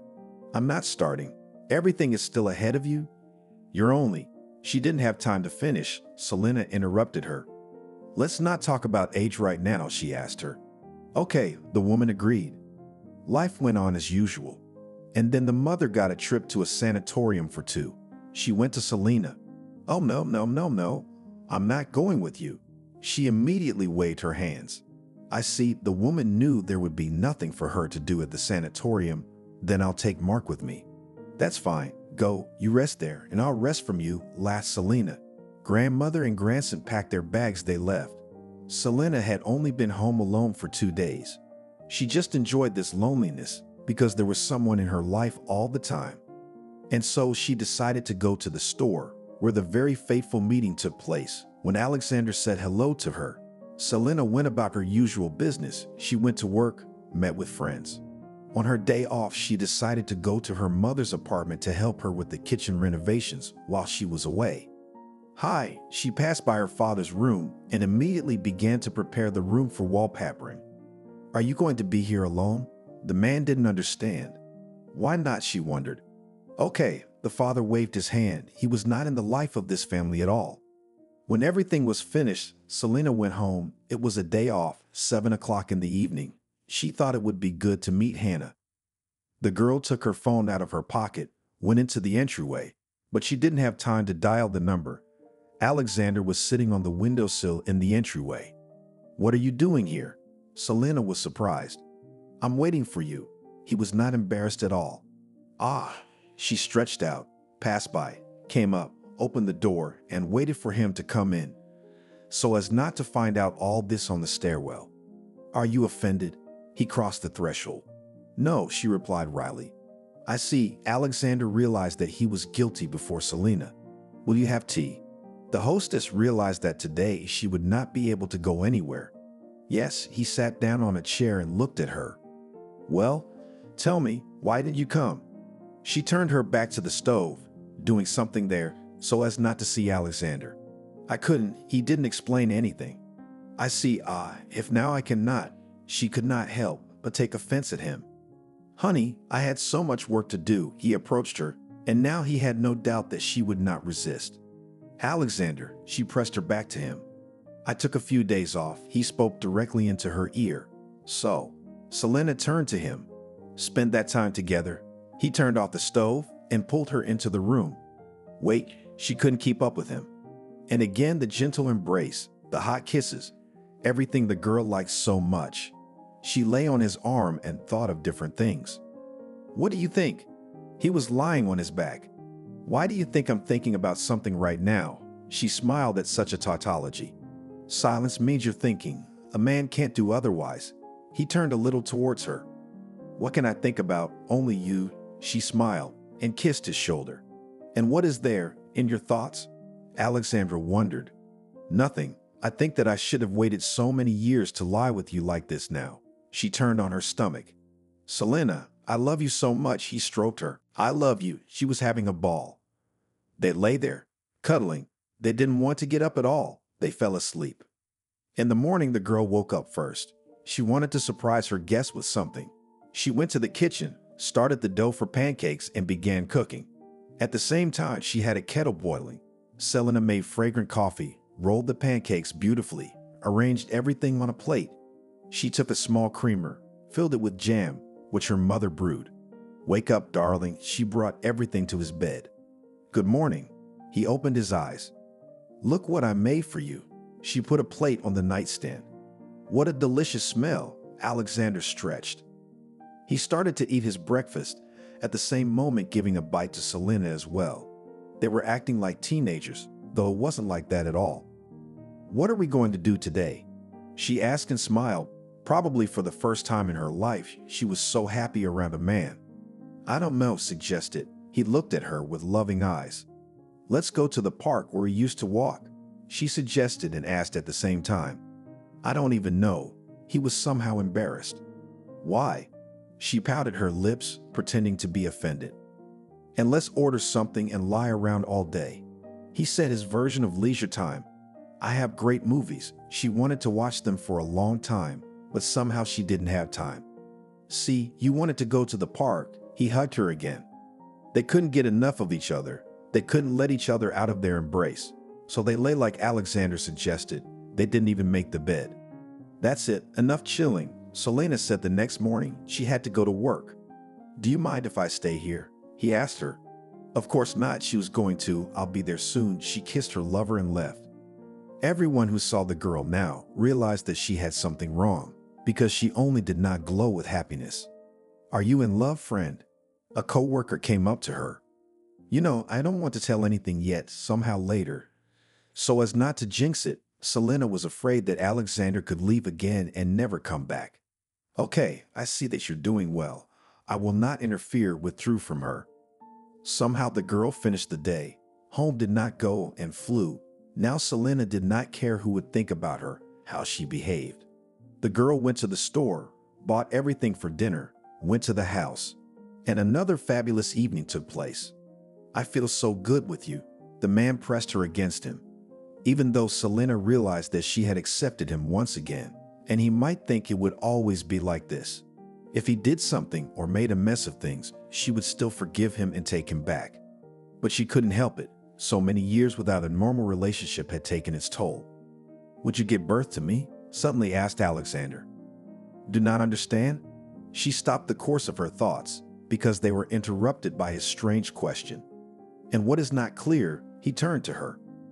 What gave birth? I'm not at that age anymore, she giggled. You see, after my daughter died, I want children so much, but I cannot get, Alexander admitted. Of course, I understand everything, but the girl stopped talking. On the one hand, she wanted to please her lover, and on the other hand, she did not know if she needed another child. Okay, let's go. He leaned back on the pillow. I need to think. Selena found something to say. Okay. They turned on the next episode of the movie and began to watch, each thinking about his own. Alexander's weekend ended quickly, and he had to go to work again. And as Selena worked in an ordinary organization, went there in the morning and came in the evening, then Alexander worked for himself, and his working day was not rationed. When should I expect you? She asked. I don't know. I hope to be back by evening, he told her, kissed her, and left. Okay, bye. She was afraid to let him go. But love did not deceive. Now every day, even if not at 5, but by evening still returned. I've made dinner. A happy Selena greeted him. Great. I'm hungry as a wolf, he said, and went to wash his hands. During the time that Mom and Mark were in the sanatorium here, Selena has practically formed a family. I've made up my mind, Selena told Alexander one evening. To do what? He turned to her. To get pregnant. She looked at him and smiled again. Thank you. He kissed her. You what? It still needs to be done. She had so many unspent feelings that Selena was ready to do anything for this man. Yes, I think there will be a problem with that. You'll have to go to the clinic, Alexander told her. What? Why? She didn't understand. It so happens that I have problems, so it is necessary to do everything artificially. He looked her trustingly in the eyes. It's very expensive. Selena knew how much IVF costs. I have a classmate who works there. He will help me do everything, the man assured her. Okay, Selena snickered. She didn't think it would turn out like this. Now we have to go there, go through all the procedures, and then talk about the main thing. He kissed her. After that, Alexander wasn't home for a couple days. He called saying he had work, so he was delayed. Selena had nothing against it. She thought that since they were already talking about such serious topics, he would not deceive her. Hi, sorry it's been so long, he came to her. It's okay, she was thinking about the trip to the clinic. Will you be able to take a vacation at work? Alexander asked her. Yes, of course, she doubted, but there was nothing to worry about yet. That's great. I'll then also tell the employees that I'll be gone for a while. He seemed happy. When everything was decided, they packed up and drove to the neighboring town where the clinic they needed was located. Isn't it dangerous? Selena asked Alexander. I do not know. The doctor will tell everything. He smiled. Let's agree on something with you. She didn't look at him. Okay, about what? Talk. He was ready for all conditions. If at the first time will not work, then we will not try again. She said all this somehow sad. Whatever you say, love. He kissed the top of her head. When they were at the hospital, Selena was taken somewhere, going through all the procedures she was told. Hi, Jacob. Alexander met his friend in the hallway. Hello. They went to his office. Is everything ready? The man looked at him. Yes, the man shook his head. Well, why are you reacting like that? Clapped his comrade on his shoulder. Do you realize what I'm doing? Raised the doctor's eyes at him. Come on, she's young. Everything will be fine, Alexander said cheerfully. That's it. We're waiting for your Selena, said the man, and started studying her papers. It was done. Alexander was staying with Jacob while Selena was at the clinic. She was perfectly healthy. They could proceed with the surgery. Together with Alexander, they signed all the paperwork. It seemed all they had to do now was wait. Alexander, are you sure? His friend asked him. Of course, there was not a single thought in his mind that he doubted anything. Just a few more days then, and everything will be ready, Jacob told him. That's fine. He went to the hospital to support Selena. When everything was done, they drove home together.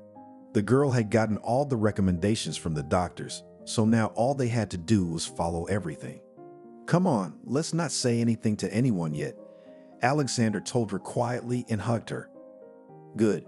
She was also afraid that something might not work out. I'll have to leave for work now. The man looked at his companion.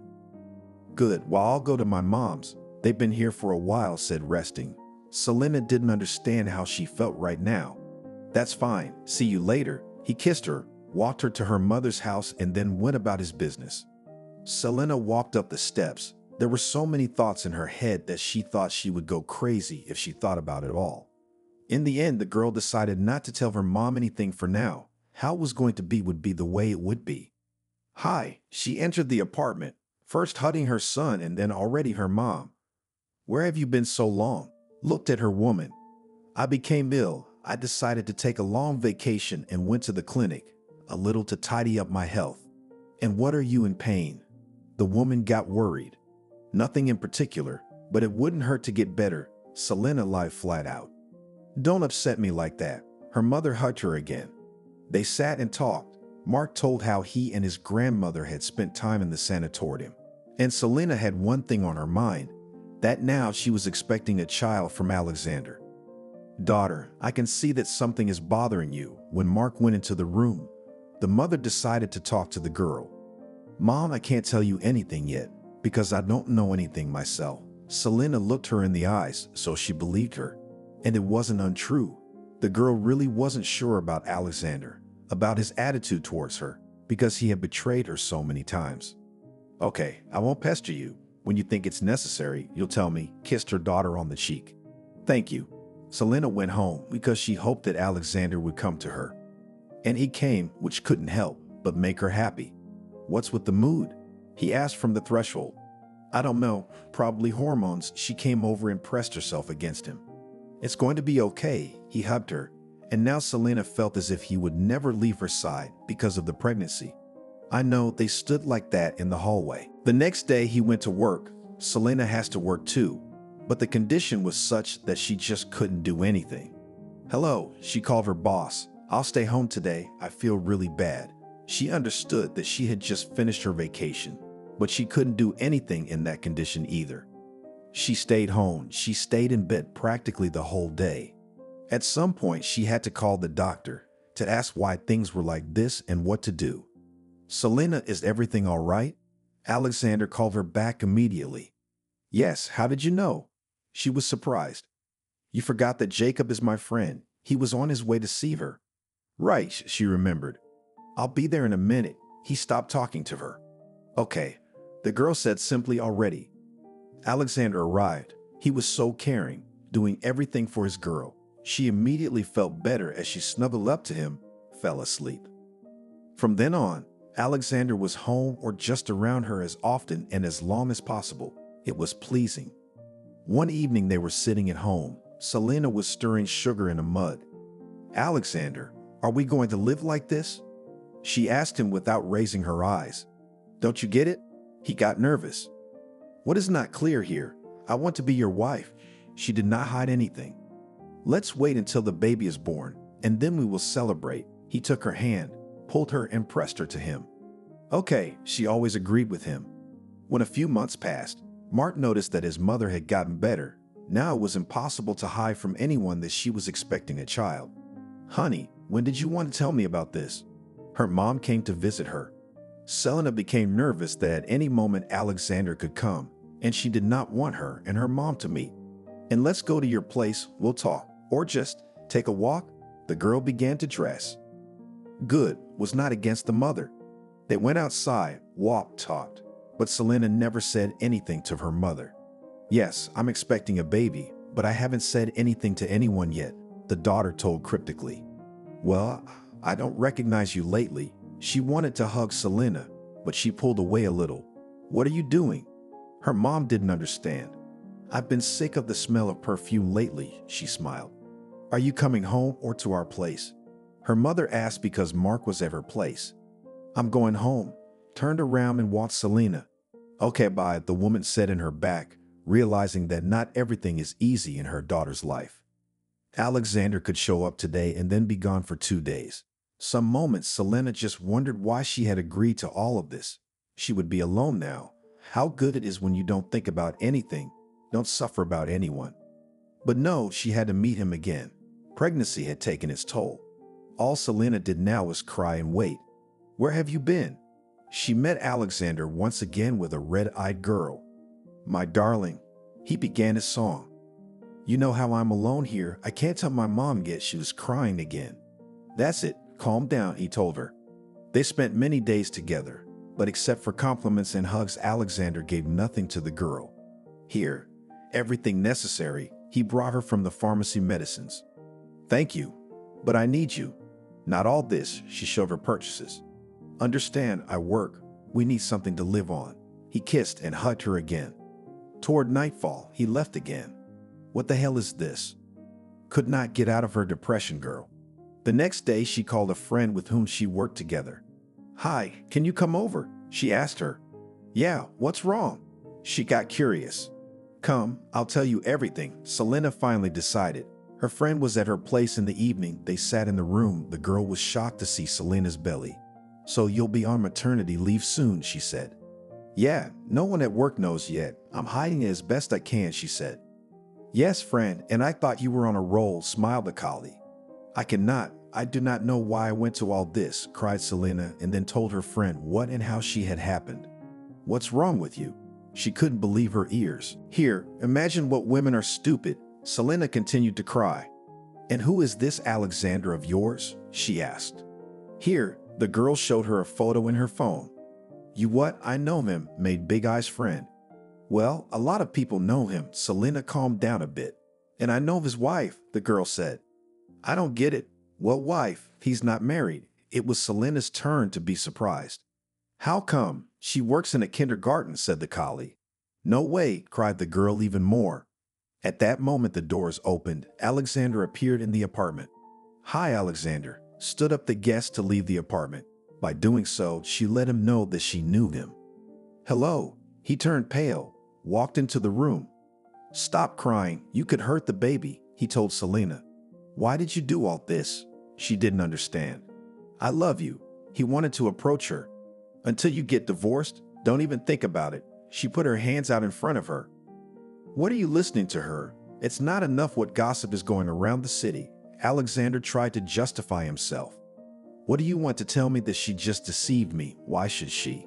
Cried, and could not understand how Alexander could do that to her. She thought that since they had been together since childhood, he loved her with a sincere love.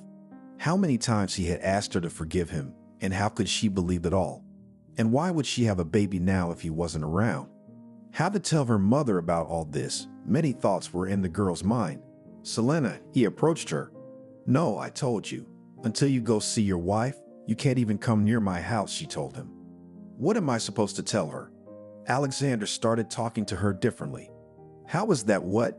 Tell her the whole truth, that you have a woman, that she is expecting a child from you, and most importantly, divorce. Through sobs she spoke. Selena. He looked at her and didn't say anything else. What? She wasn't ready to back down anywhere right now. Okay, come on by. I'll be right there. He walked out the apartment door. Selena stood in the hallway, only hearing the door of the entryway slam. She dialed her mom's number. Yes, daughter, why are you so late? She was surprised. Mom? I need to talk to you. Finally got up the courage to tell her mother. Okay, come. She got excited because it was not often that her daughter shared with her. When Selena came and told all this to her mother, she found nothing better than to advise her to get acquainted with Alexander's wife herself. And what? How do you imagine it? I just come to her. So what? Selena was curious and incomprehensible. It had never happened in her life. Well, how is that what? First of all, your stomach goes to your forehead. And secondly, you have been in love and know each other for so long. The mother was in shock at what her daughter is doing. Although not a little girl, there is a head on her shoulders. Why, maybe listen to you and really go? At this point, Selena even smiled because she imagined the eyes of a woman who just like her trusted Alexander. Go and talk. And suddenly he really is nothing, this man, and you cry because of him. You'll have a baby. We'll raise it. We'll grow up. You're not as old as you say. Mom came over and hugged Selena. Thank you for your support, she told her. She hadn't slept half the night tonight because she was thinking about how and what she would say to the one her loved one was living with. At the same moment, she grinned. No matter how many wrongs he had brought her, she still thought about him even in her head that he was her favorite. But that wasn't important right now. It was important was different. The next day, from the very morning, Selena did not put off an alarm box, got dressed and went exactly to the kindergarten where Alice's wife Alexander worked. Naturally, neither to him nor to anyone else she said anything. Hello, Selena entered the kindergarten. When asked who she wanted, she said, but we can't call her now. The workday has already started. She's with the children. Some woman spoke to her. Okay, I'll go to the group then. Celine had nothing to lose. The one she was talking to now rushed after her. At the noise, other teachers ran out. Also the music teacher, the speech therapist came too. And when Selena entered the group where Alice works, there were already quite a few adults there. Hello, Alice, a pregnant girl said to her. She unbuttoned her coat on purpose so that her big belly could be seen better. Hello, Selena, she replied, and her colleagues tensed up. And what, you think he'll stay with you? We've been together for so long. I'm expecting a child from him. Soon it will be born. Selena began to tell her directly into her eyes. My dear, you are such a fool, grinned Alice. At this moment, all the colleagues were shocked that the wife did not react in any way to the fact that her husband had a mistress. Why did I become a fool? The girl did not understand anything. She looked at those present with confusion. Don't you know whose child it is? Alice asked a strange question. Of course I know mine, answered her interlocutor. Everyone else stood there silent and just shocked at what they were hearing here now. No, it's my child, mine and Alexandra's. We've been looking for a surrogate mother for a long time, but it's expensive, and no one agreed in our city. And then you came along. Alexander offered me a plan. I didn't refuse. The embryo was being prepared, so they planted it in you. Alice explained to her. What are you talking about? I signed all the documents for IVF. Selena shouted loudly. No, you signed the papers that you agreed to become a surrogate mother. Naturally, we'll pay you the money, but you have to give up the baby. Alice was as calm as a boa constrictor, which made everyone around her terrified. I won't give it to you. It's my baby. Selena screamed at her. They tried to calm her down, but she was already in such a state that she couldn't see anyone or anything.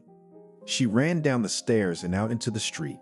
She needed to get home right away because anything could happen to her in this state. How could all this have happened? And in fact, if it was true, it could be called betrayal more than betrayal. How could you do this to me? She called Alexandra on the way.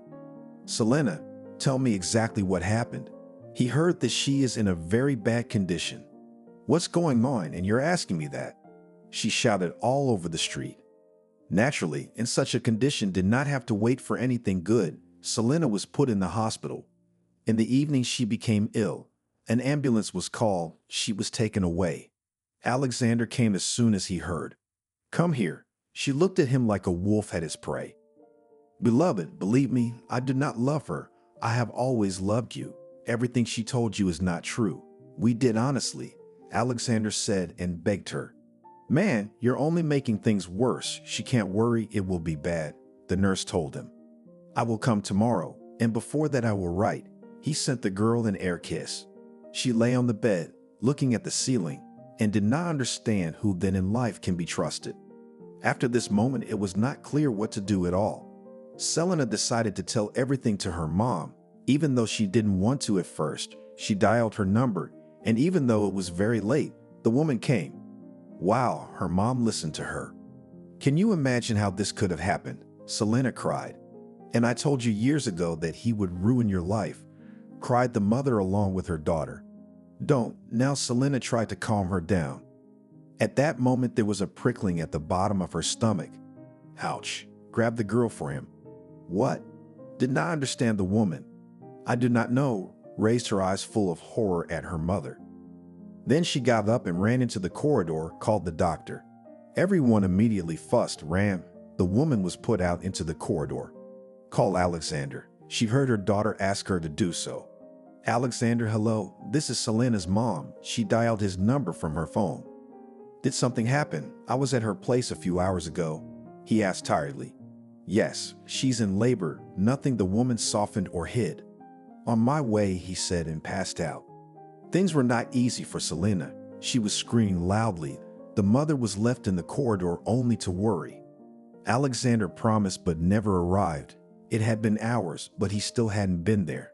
The mother kept dialing his number again and again, but no one answered. Some more time passed. The girl came out of the room, looked at the woman. Are you the mother? She asked. Yes, she nodded and walked over. You have a girl, 3,952 centimeters. Congratulations, she said, smiling. The granddaughter's new grandmother sat down on the couch that stood there. Thank you, she cried. It's okay, you will soon be able to see mom and baby, the nurse reassured. For some reason, time dragged very slowly, but finally, they are all together in the ward. The baby is lying in a separate crib. How are you? Mom asked her daughter. Everything is fine, and why Alexander is not there? You did not call him. Selena asked first of all. Called, he said he was on his way, but he is still not, said all that was mother. Well, it's in his repertoire, smiled the corners of her lips girl. Why don't you call him yourself? Mom handed her the phone. Come on, she took the device, dialed the number. Hello, she heard a man's voice. Selena pressed hang up. She looked at her mom. What are you doing? She saw confusion or fear in her eyes. It's not Alexander, she said. Who is? No one answered me at all. The woman was surprised. At that moment, the phone rang again. On the screen was Alexander's number. I'm listening, Selena answered. You just called, she heard.